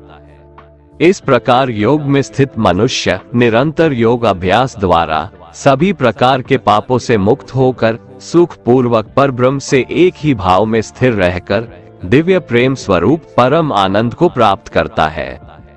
योग में स्थित मनुष्य सभी प्राणियों में एक ही आत्मा का प्रसार देखता है और सभी प्राणियों को उस एक ही परमात्मा में स्थित देखता है। ऐसा योगी सभी को एक समान भाव से देखने वाला होता है। जो मनुष्य सभी प्राणियों में मुझ परमात्मा को ही देखता है और सभी प्राणियों को मुझ परमात्मा में ही देखता है, उसके लिए मैं कभी अदृश्य नहीं होता हूँ और वह मेरे लिए कभी अदृश्य नहीं होता है। योग में स्थित जो मनुष्य सभी प्राणियों के हृदय में मुझको स्थित देखता है और भक्ति भाव में स्थित होकर मेरा ही स्मरण करता है, वह योगी सभी प्रकार से सदैव मुझ में ही स्थित रहता है। हे अर्जुन, योग में स्थित जो मनुष्य अपने ही समान सभी प्राणियों को देखता है, सभी प्राणियों के सुख और दुख को भी एक समान रूप से देखता है, उसी को परम पूर्ण योगी समझना चाहिए। अर्जुन ने कहा, हे मधुसूदन, ये योग की विधि जिसके द्वारा समत्व भाव दृष्टि मिलती है, जिसका कि आपके द्वारा वर्णन किया गया है, मन के चंचलता के कारण मैं इस स्थिति में स्वयं को अधिक समय तक स्थिर नहीं देखता हूँ। हे कृष्ण, क्योंकि यह मन निश्चय ही बड़ा चंचल है, बड़ा ही हठी तथा बलवान है, मुझे इस मन को वश में करना वायु को वश में करने के समान अत्यंत कठिन लगता है। श्री भगवान ने कहा, हे महाबाहु कुंती पुत्र, इसमें कोई संशय नहीं है कि चंचल मन को वश में करना अत्यंत कठिन है, किंतु इसे सभी सांसारिक कामनाओं को त्याग कर और निरंतर अभ्यास द्वारा वश में किया जा सकता है। जिस मनुष्य द्वारा मन को वश में नहीं किया गया है, ऐसे मनुष्य के लिए परमात्मा की प्राप्ति असंभव है, लेकिन मन को वश में करने वाले प्रयत्नशील मनुष्य के लिए परमात्मा की प्राप्ति सहज होता है, ऐसा मेरा विचार है। अर्जुन ने कहा, हे कृष्ण, प्रारंभ में श्रद्धा पूर्वक योग में स्थिर रहने वाला किंतु बाद में योग से विचलित मन वाला असफल मनुष्य परम सिद्धि को न प्राप्त करके किस लक्ष्य को प्राप्त करता है? हे महाबाहु कृष्ण, परमात्मा की प्राप्ति के मार्ग से विचलित हुआ मनुष्य जो कि न तो सांसारिक भोग को ही भोग पाया और न ही आपको प्राप्त कर सका, ऐसा मोह से ग्रसित मनुष्य क्या छिन्न भिन्न बादल की तरह दोनों ओर से नष्ट तो नहीं हो जाता है? हे श्री कृष्ण, मैं आपसे प्रार्थना करता हूँ कि मेरे इस संशय को संपूर्ण रूप से केवल आप ही दूर कर सकते हैं, क्योंकि आपके अतिरिक्त अन्य कोई इस संशय को दूर करने वाला मिलना संभव नहीं है। श्री भगवान ने कहा, हे पृथा पुत्र, उस असफल योगी का न तो इस जन्म में और न अगले जन्म में ही विनाश होता है, क्योंकि हे प्रिय मित्र, परम कल्याणकारी नियत कर्म करने वाला कभी भी दुर्गति को प्राप्त नहीं होता है। योग में असफल हुआ मनुष्य स्वर्ग आदि उत्तम लोकों को प्राप्त होकर उनमें अनेकों वर्षों तक जिन इच्छाओं के कारण योग भ्रष्ट हुआ था, उन इच्छाओं को भोग करके फिर संपन्न सदाचारी मनुष्यों के परिवार में जन्म लेता है, अथवा उत्तम लोकों में न जाकर स्थिर बुद्धि वाले विद्वान योगियों के परिवार में जन्म लेता है, किंतु इस संसार में इस प्रकार का जन्म निसंदेह अत्यंत दुर्लभ है। हे अर्जुन, ऐसा जन्म प्राप्त करके वहां उसे पूर्व जन्म के योग संस्कार पुनः प्राप्त हो जाते हैं और उन संस्कारों के प्रभाव से वह परमात्मा प्राप्ति रूपी परम सिद्धि की प्राप्ति का फिर से प्रयत्न करता है। पूर्व जन्म के अभ्यास के कारण वह निश्चित रूप से परमात्म पथ की ओर खुद ही आकर्षित हो जाता है। ऐसा जिज्ञासु योगी शास्त्रों के अनुष्ठानों का उल्लंघन करके योग में स्थित हो जाता है। ऐसा योगी समस्त पाप कर्मों से शुद्ध होकर अनेक जन्मों के कठिन अभ्यास से इस जन्म में प्रयत्न करते हुए परम सिद्धि को प्राप्त करने के पश्चात परम गति को प्राप्त करता है। तपस्वियों से योगी श्रेष्ठ है, शास्त्र ज्ञानियों से भी योगी श्रेष्ठ माना जाता है और सकाम कर्म करने वालों की अपेक्षा भी योगी श्रेष्ठ है। इसलिए हे अर्जुन, तू योगी बन। सभी प्रकार के योगियों में से जो पूर्ण श्रद्धा सहित संपूर्ण रूप से मेरे आश्रित हुए अपने अंतरकरण से मुझको निरंतर स्मरण करता है, ऐसा योगी मेरे द्वारा परम योगी माना जाता है। इस प्रकार उपनिषद, ब्रह्म विद्या तथा योग शास्त्र रूप श्रीमद् भगवद गीता के श्री कृष्ण अर्जुन संवाद में ध्यान योग अर्थात आत्म संयम योग नाम का 6वां अध्याय संपूर्ण हुआ। श्रीमद् भगवद गीता अध्याय 7 ज्ञान विज्ञान योग।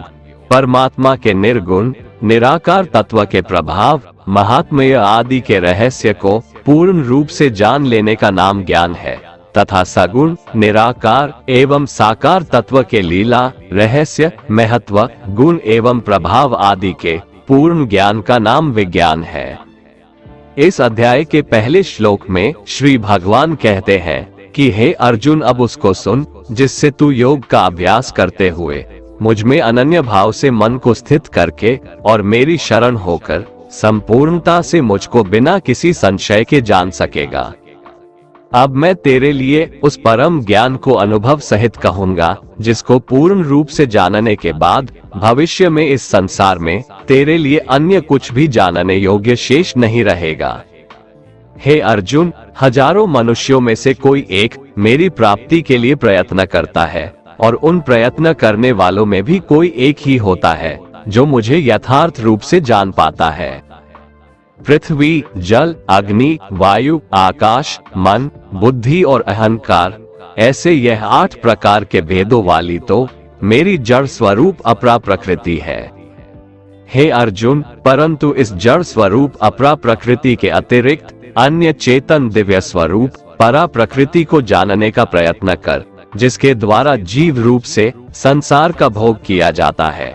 यहाँ अपरा प्रकृति का अर्थ माया है। ये पृथ्वी, जल, अग्नि, वायु, आकाश, मन, बुद्धि और अहंकार, ये सब माया ही तो है और परा प्रकृति का अर्थ यहाँ आत्मा से है।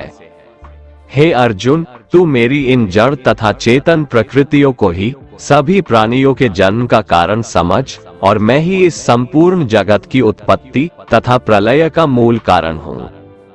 हे धनंजय, मेरे अतिरिक्त अन्य कुछ भी नहीं है। जिस प्रकार माला में मोती धागे में गूंथे रहते हैं, उसी प्रकार यह संपूर्ण जगत मणियों के समान मुझ में ही गूंथा हुआ है।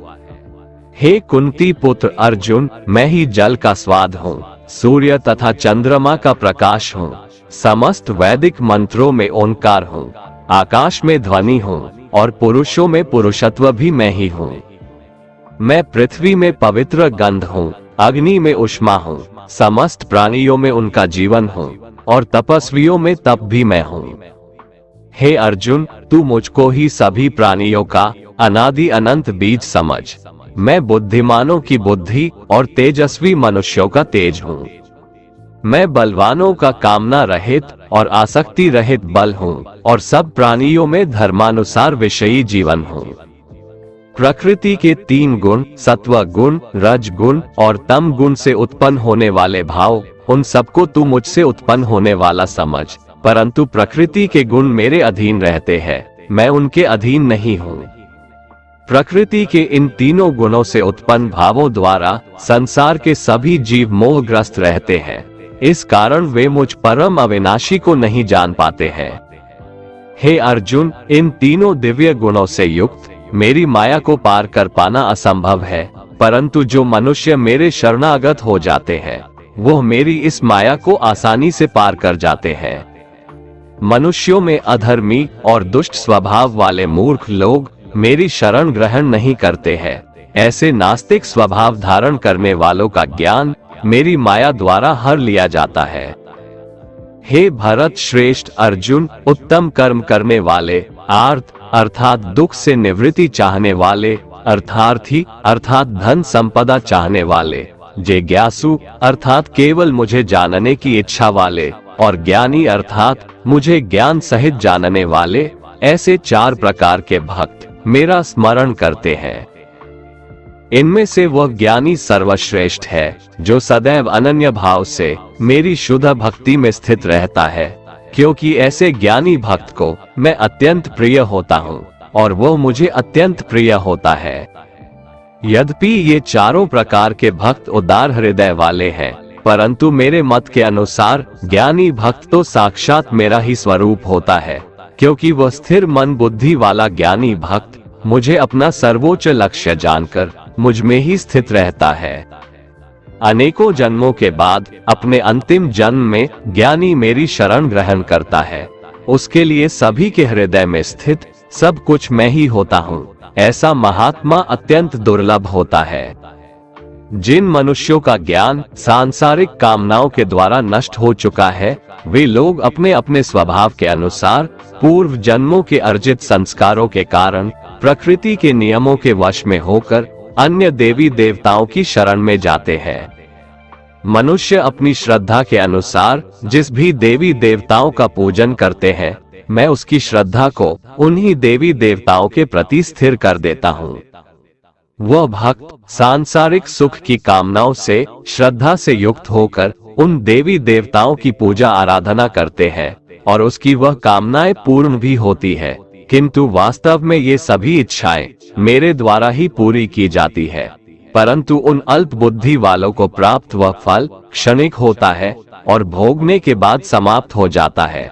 देवताओं को पूजने वाले देवलोक को प्राप्त होते हैं, किंतु मेरे भक्त मेरे परम धाम को ही प्राप्त होते हैं। बुद्धिहीन मनुष्य मुझ अप्रकट परमात्मा को मनुष्य की तरह जन्म लेने वाला समझते हैं, इसलिए वह मेरे सर्वश्रेष्ठ अविनाशी स्वरूप के परम प्रभाव को नहीं समझ पाते हैं। मैं सभी के लिए प्रकट नहीं हूँ, क्योंकि मैं अपनी योग माया द्वारा आच्छादित रहता हूँ। इसलिए यह मूर्ख मनुष्य मुझ अविनाशी परमात्मा को नहीं समझ पाते हैं। हे अर्जुन, मैं भूत, वर्तमान और भविष्य के सभी प्राणियों को जानता हूँ, लेकिन वास्तविकता में मुझे कोई नहीं जानता। हे भरतवंशी, संसार में सभी प्राणी इच्छा द्वेष आदि द्वंद्वों से उत्पन्न मोह के कारण जन्म लेकर पुनः मोह को प्राप्त होते हैं। परंतु जिस मनुष्य ने पूर्व जन्मों में और इस जन्म में पुण्य कर्म किए हैं तथा उसके सभी पाप पूर्ण रूप से नष्ट हो चुके हैं, वह दृढ़ संकल्प के साथ मेरी भक्ति करके मोह आदि सभी द्वंद्वों से मुक्त हो जाते हैं। जो मनुष्य मेरी शरण होकर वृद्धावस्था और मृत्यु से मुक्ति पाने की इच्छा करता है, ऐसे मनुष्य उस ब्रह्म को, परमात्मा को और उसके सभी कर्मों को पूरी तरह से जानते हैं।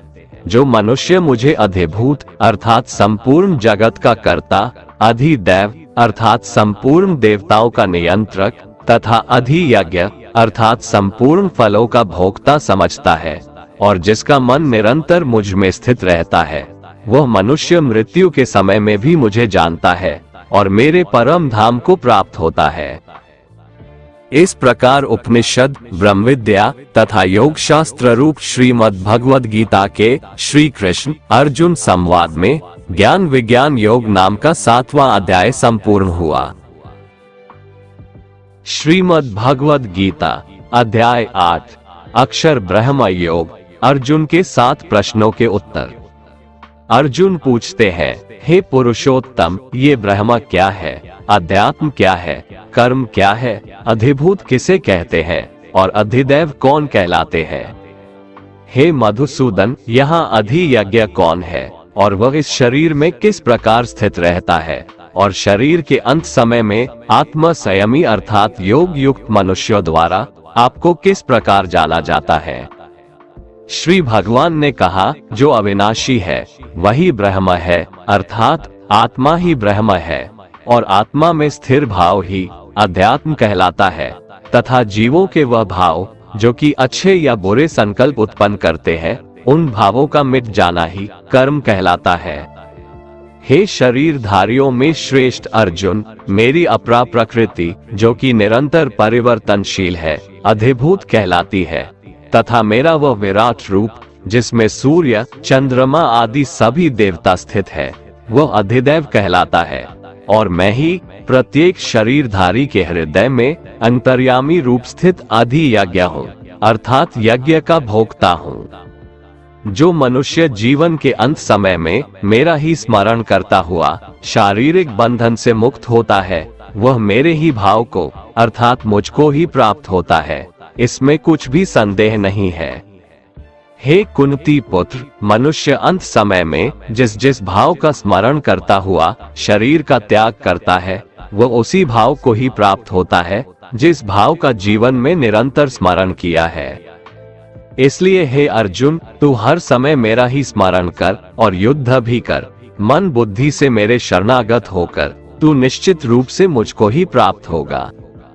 हे पृथापुत्र, जो मनुष्य बिना विचलित हुए अपनी चेतना अर्थात आत्मा से योग में स्थित होने का अभ्यास करता है, वह निरंतर चिंतन करता हुआ उस दिव्य परमात्मा को ही प्राप्त होता है। मनुष्य को उस परमात्मा के स्वरूप का स्मरण करना चाहिए, जो कि सभी को जानने वाला है, पुरातन है, जगत का नियंता है, सूक्ष्म से भी अति सूक्ष्म है, सभी का पालन करता है, अकल्पनीय स्वरूप है, सूर्य के समान प्रकाशमान है और अंधकार से परे स्थित है। जो मनुष्य मृत्यु के समय अचल मन से भक्ति में लगा हुआ योग शक्ति के द्वारा प्राण को दोनों भौहों के मध्य में पूर्ण रूप से स्थापित कर लेता है, वो निश्चित रूप से परमात्मा के उस परम धाम को ही प्राप्त होता है। संन्यास योग और भक्ति योग से परमात्मा की प्राप्ति कैसे की जाती है, अब मैं तुम्हें उस उपाय को बताता हूँ। वेदों के ज्ञाता जन जिस परम पिता परमेश्वर को अविनाशी कहते हैं तथा बड़े बड़े मुनि सन्यासी जिसमें प्रवेश पाते हैं, उस परम पद को पाने की इच्छा से जो मनुष्य ब्रह्मचर्य व्रत का पालन करते हैं, उस विधि को तुझे संक्षेप में बतलाता हूँ। शरीर के सभी द्वारों को वश में करके तथा मन को हृदय में स्थित करके प्राणवायु को सिर में रोक करके योग धारणा में स्थित हुआ जाता है। इस प्रकार ओमकार रूपी एक अक्षर ब्रह्म का उच्चारण करके मेरा स्मरण करता हुआ शरीर को त्याग कर जाता है, वो मनुष्य मेरे परम धाम को प्राप्त करता है। हे पृथापुत्र अर्जुन, जो मनुष्य मेरे अतिरिक्त अन्य किसी का मन से चिंतन नहीं करता है और सदैव नियमित रूप से मेरा ही स्मरण करता है, उस नियमित रूप से मेरी भक्ति में स्थित भक्त के लिए मैं सरलता से प्राप्त हो जाता हूँ।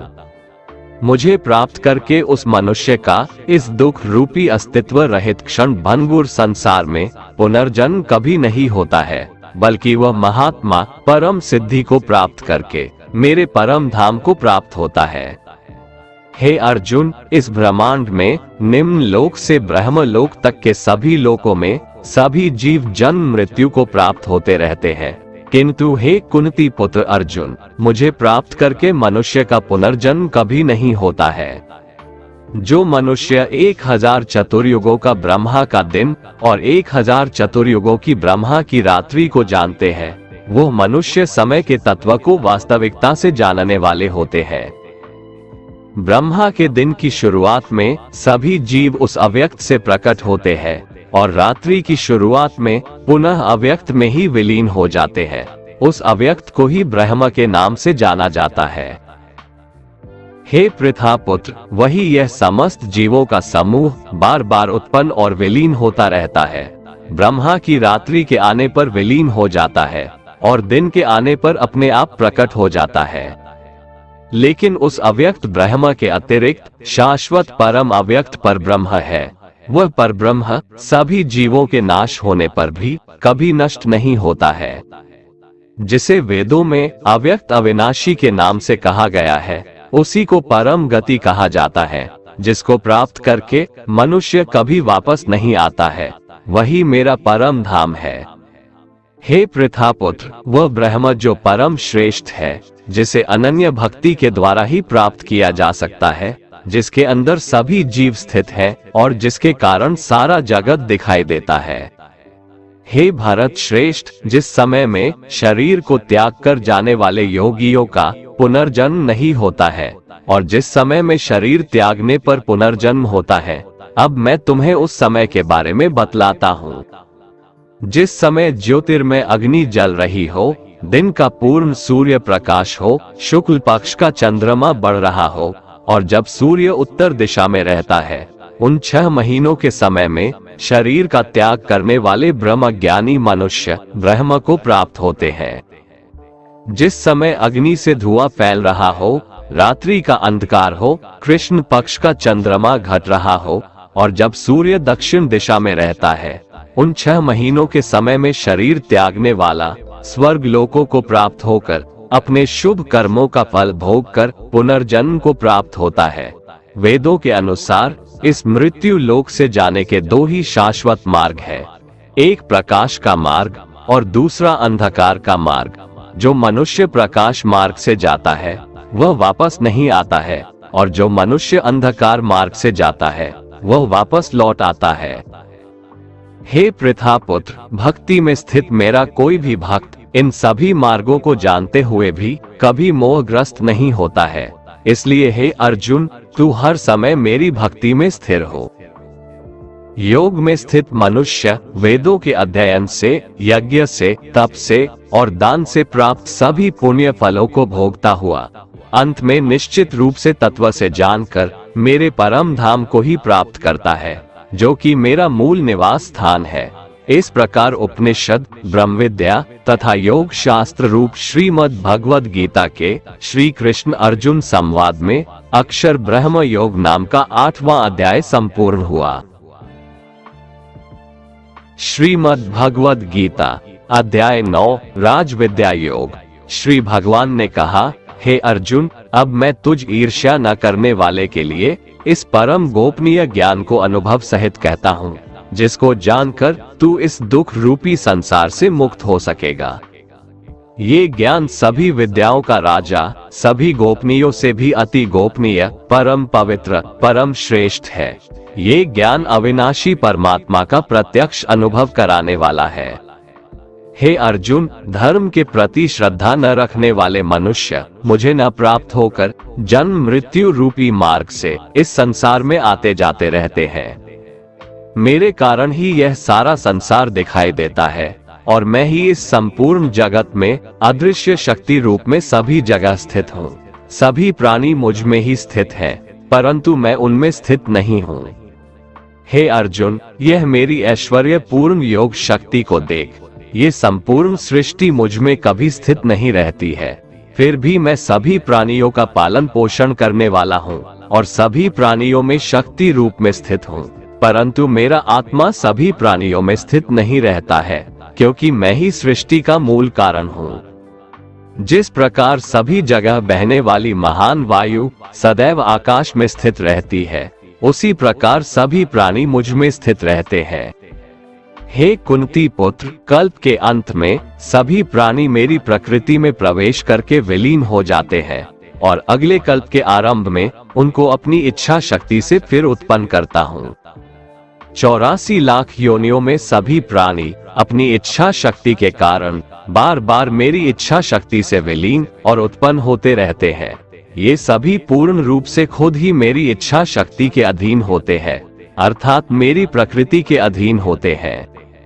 हे धनंजय, ये सभी कर्म मुझे बांध नहीं पाते हैं, क्योंकि मैं उन कार्यों में बिना किसी फल की इच्छा से उदासीन भाव में स्थित रहता हूँ। हे कुंती पुत्र, मेरी अधीनता में मेरी अपराध शक्ति सभी चर तथा अचर जीव उत्पन्न और विनिष्ट करती रहती है। इसी कारण से यह संसार परिवर्तनशील है। मूर्ख मनुष्य मुझे अपने ही समान जन्म मृत्यु को प्राप्त होने वाला समझते हैं, इसलिए वह सभी मनुष्य जीवात्माओं का परम ईश्वर वाले मेरे स्वभाव को नहीं समझ पाते हैं। ऐसे मनुष्य कभी न पूर्ण होने वाली आशा में, कभी न पूर्ण होने वाले कर्मों में और कभी न प्राप्त होने वाले ज्ञान में मोहग्रस्त होकर, मेरी मोहने वाली भौतिक प्रकृति की ओर आकृष्ट होकर निश्चित रूप से राक्षसी प्रवृत्ति और आसुरी स्वभाव धारण किए रहते हैं। हे पृथापुत्र, मोह से मुक्त हुए महापुरुष दैवीय स्वभाव को धारण करके मेरी शरण ग्रहण करते हैं और मुझको सभी जीवात्माओं का उद्गम जानकर अनन्य भाव से मुझ अविनाशी का स्मरण करते हैं। ऐसे महापुरुष दृढ़ संकल्प से प्रयत्न करके निरंतर मेरे नाम और महिमा का गुणगान करते हैं और सदैव मेरी भक्ति में स्थिर होकर मुझे बार बार प्रणाम करते हुए मेरी पूजा करते हैं। कुछ मनुष्य ज्ञान के अनुशीलन द्वारा यज्ञ करके, कुछ मनुष्य मुझे एक ही तत्व जानकर, कुछ मनुष्य अलग अलग तत्व जानकर अनेक विधियों से निश्चित रूप से मेरे विश्व स्वरूप की ही पूजा करते हैं। हे अर्जुन, मैं ही वैदिक कर्मकांड को करने वाला हूँ, मैं ही यज्ञ हूँ, मैं ही पितरों को दिए जाने वाला तर्पण हूँ, मैं ही जड़ी बूटी रूप में औषधि हूँ, मैं ही मंत्र हूँ, मैं ही घृत हूँ, मैं ही अग्नि हूँ और मैं ही हवन में दी जाने वाली आहुति हूँ। इस संपूर्ण ब्रह्मांड का मैं ही पालन करने वाला पिता हूँ, मैं ही उत्पन्न करने वाली माता हूँ, मैं ही मूल स्रोत दाता हूँ, मैं ही इसे धारण करने वाला हूँ, मैं ही पवित्र करने वाला ओंकार शब्द हूँ, मैं ही ऋग्वेद, सामवेद और यजुर्वेद हूँ। मैं ही सभी प्राप्त होने वाला परम लक्ष्य हूँ, मैं ही सभी का भरण पोषण करने वाला हूँ, मैं ही सभी का स्वामी हूँ, मैं ही सभी के अच्छे बुरे कर्मों को देखने वाला हूँ, मैं ही सभी का परम धाम हूँ, मैं ही सभी की शरण स्थली हूँ, मैं ही सभी से प्रेम करने वाला घनिष्ठ मित्र हूँ, मैं ही सृष्टि को उत्पन्न करने वाला हूँ, मैं ही सृष्टि का संहार करने वाला हूँ, मैं ही सभी का स्थिर आधार हूँ, मैं ही सभी को आश्रय देने वाला हूँ और मैं ही सभी का अविनाशी कारण हूँ। हे अर्जुन, मैं ही सूर्य रूप में तपकर जल को भाप रूप में रोककर बारिश रूप में उत्पन्न होता हूँ, मैं ही निश्चित रूप से अमर तत्व हूँ, मैं ही मृत तत्व हूँ, मैं ही सत्य रूप में तत्व हूँ और मैं ही असत्य रूप में पदार्थ हूँ। जो मनुष्य तीनों वेदों के अनुसार यज्ञों के द्वारा मेरी पूजा करके सभी पापों से पवित्र होकर स्वर्ग लोकों की प्राप्ति के लिए प्रार्थना करते हैं, वह मनुष्य अपने पुण्यों के फल स्वरूप इंद्र लोक में जन्म को प्राप्त होकर स्वर्ग में देवी देवताओं वाले सुखों को भोगते हैं। वह जीवात्मा उस विशाल स्वर्ग लोक के सुखों का भोग करके पुण्य फलों के समाप्त होने पर इस मृत्यु लोक में पुनः जन्म को प्राप्त होते हैं। इस प्रकार तीनों वेदों के सिद्धांतों का पालन करके सांसारिक सुख की कामना वाले मनुष्य बार बार जन्म और मृत्यु को प्राप्त होते रहते हैं। जो मनुष्य एकमात्र मुझे लक्ष्य मानकर अनन्य भाव से मेरा ही स्मरण करते हुए कर्तव्य कर्म द्वारा पूजा करते हैं, जो सदैव निरंतर मेरी भक्ति में लीन रहता है, उस मनुष्य की सभी जरूरतें और सुरक्षा की जिम्मेदारी मैं स्वयं निभाता हूँ। हे कुंती पुत्र, जो भी मनुष्य श्रद्धा पूर्वक भक्ति भाव से अन्य देवी देवताओं को पूजा करते हैं, वह भी निश्चित रूप से मेरी ही पूजा करते हैं, किंतु उनका वह पूजा करना अज्ञानता पूर्ण मेरी प्राप्ति की विधि से अलग त्रुटिपूर्ण होता है। मैं ही निश्चित रूप से समस्त यज्ञों का भोग करने वाला हूँ और मैं ही स्वामी हूँ, परंतु वह मनुष्य मेरे वास्तविक स्वरूप को तत्व से नहीं जानते, इसलिए वह कामनाओं के कारण पुनर्जन्म को प्राप्त होते हैं। जो मनुष्य देवताओं की पूजा करते हैं, वह देवताओं को प्राप्त होते हैं। जो अपने पूर्वजों की पूजा करते हैं, वह पूर्वजों को प्राप्त होते हैं। जो भूतों की पूजा करते हैं, वो उन भूतों के कुल को प्राप्त होते हैं, परंतु जो मनुष्य मेरी पूजा करते हैं, वह मुझे ही प्राप्त होते हैं। जो मनुष्य एक पत्ता, एक फूल, एक फल, थोड़ा सा जल और कुछ भी निष्काम भक्ति भाव से अर्पित करता है, उस शुद्ध भक्त का निष्काम भक्ति भाव से अर्पित किया हुआ सभी कुछ मैं स्वीकार करता हूँ। हे कुंती पुत्र, तू जो भी कर्म करता है, जो भी खाता है, जो भी हवन करता है, जो भी दान देता है और जो भी तपस्या करता है, उस सभी को मुझे समर्पित करते हुए कर।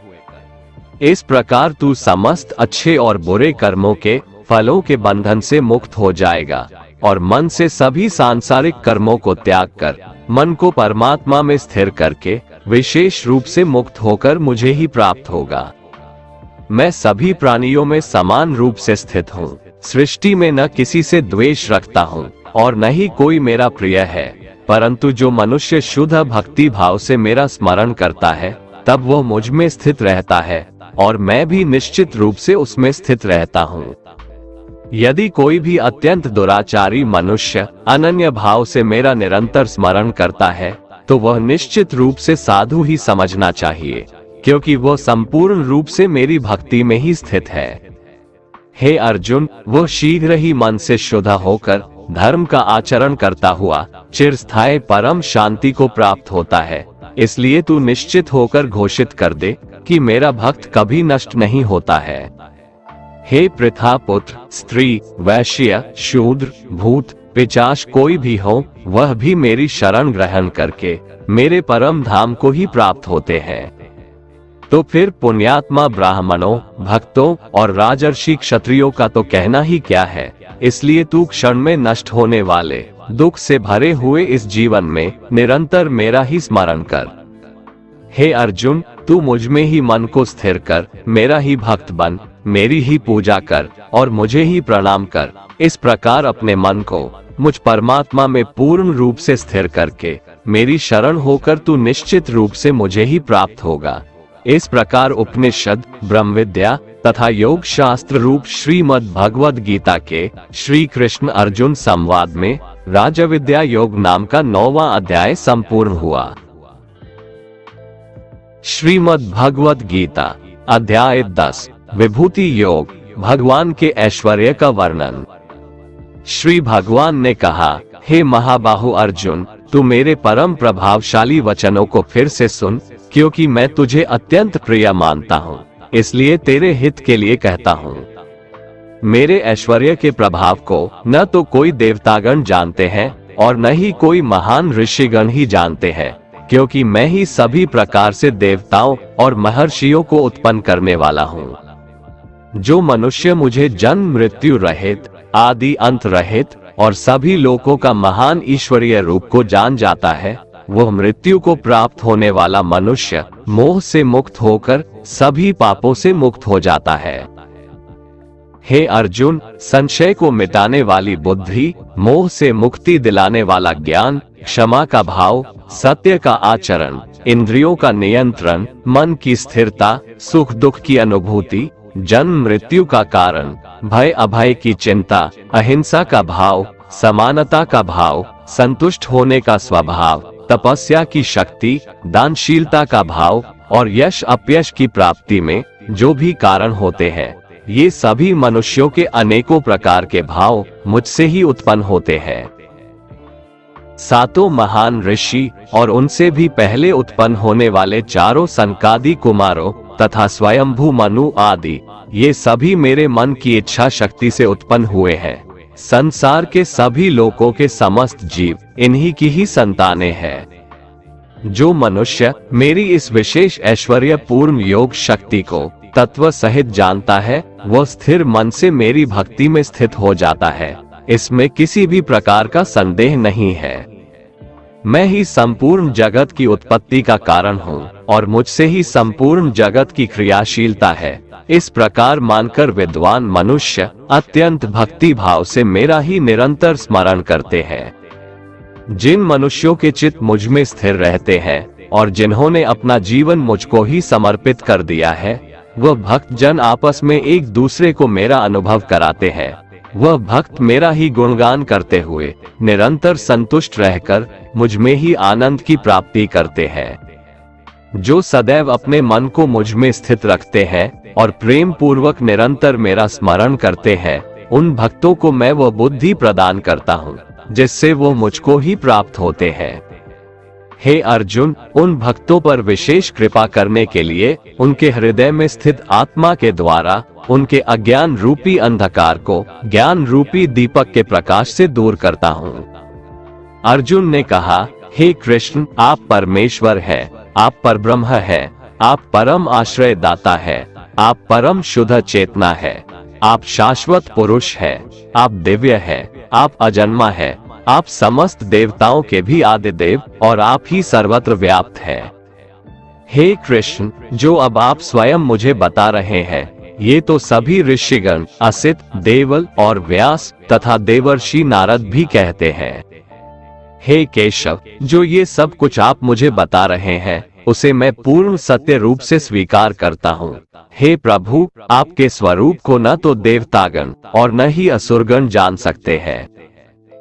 हे पुरुषोत्तम, हे संपूर्ण ब्रह्मांड के स्वामी, हे समस्त देवताओं के देव, हे समस्त प्राणियों को उत्पन्न करने वाले, हे सभी प्राणियों के ईश्वर, एकमात्र आप ही अपने आप को जानते हैं या फिर वही जान पाता है जिसकी अंतर आत्मा में प्रकट होकर आप अपना ज्ञान कराते हैं।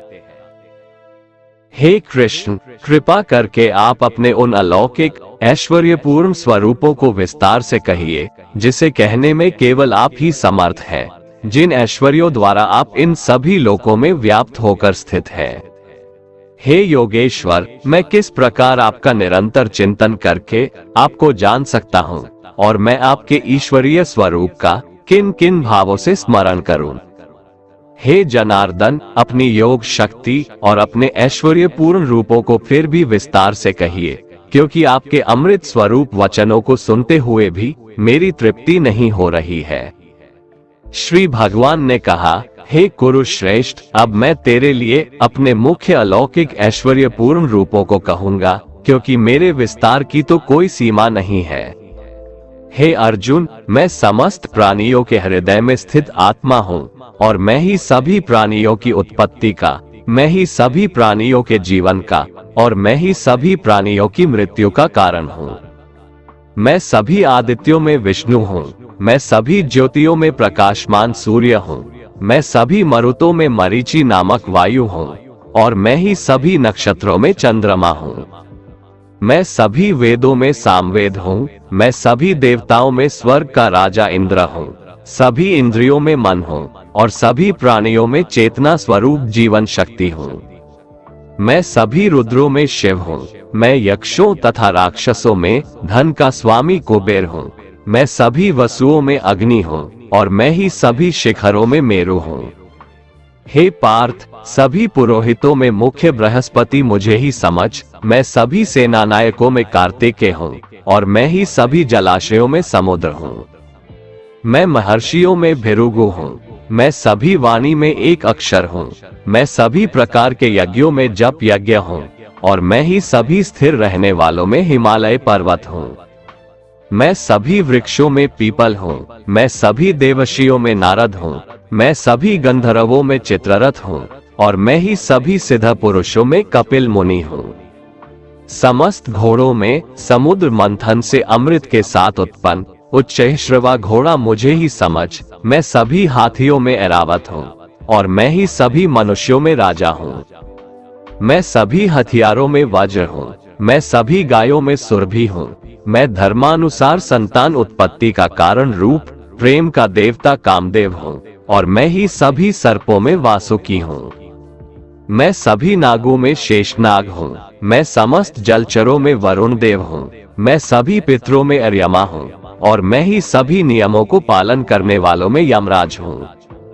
मैं सभी असुरों में भक्त प्रहलाद हूँ, मैं सभी गिनती करने वालों में समय हूँ, मैं सभी पशुओं में सिंह हूँ और मैं ही पक्षियों में गरुड़ हूँ।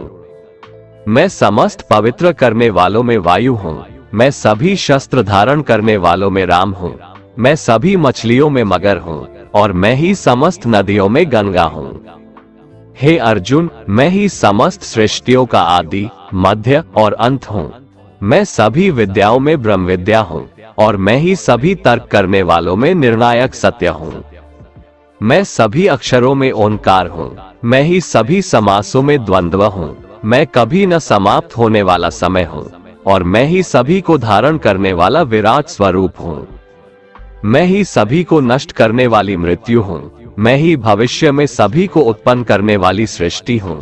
स्त्रियों वाले गुणों में कीर्ति, सौंदर्य, वाणी की मधुरता, स्मरण शक्ति, बुद्धि, धारणा और क्षमा भी मैं ही हूँ।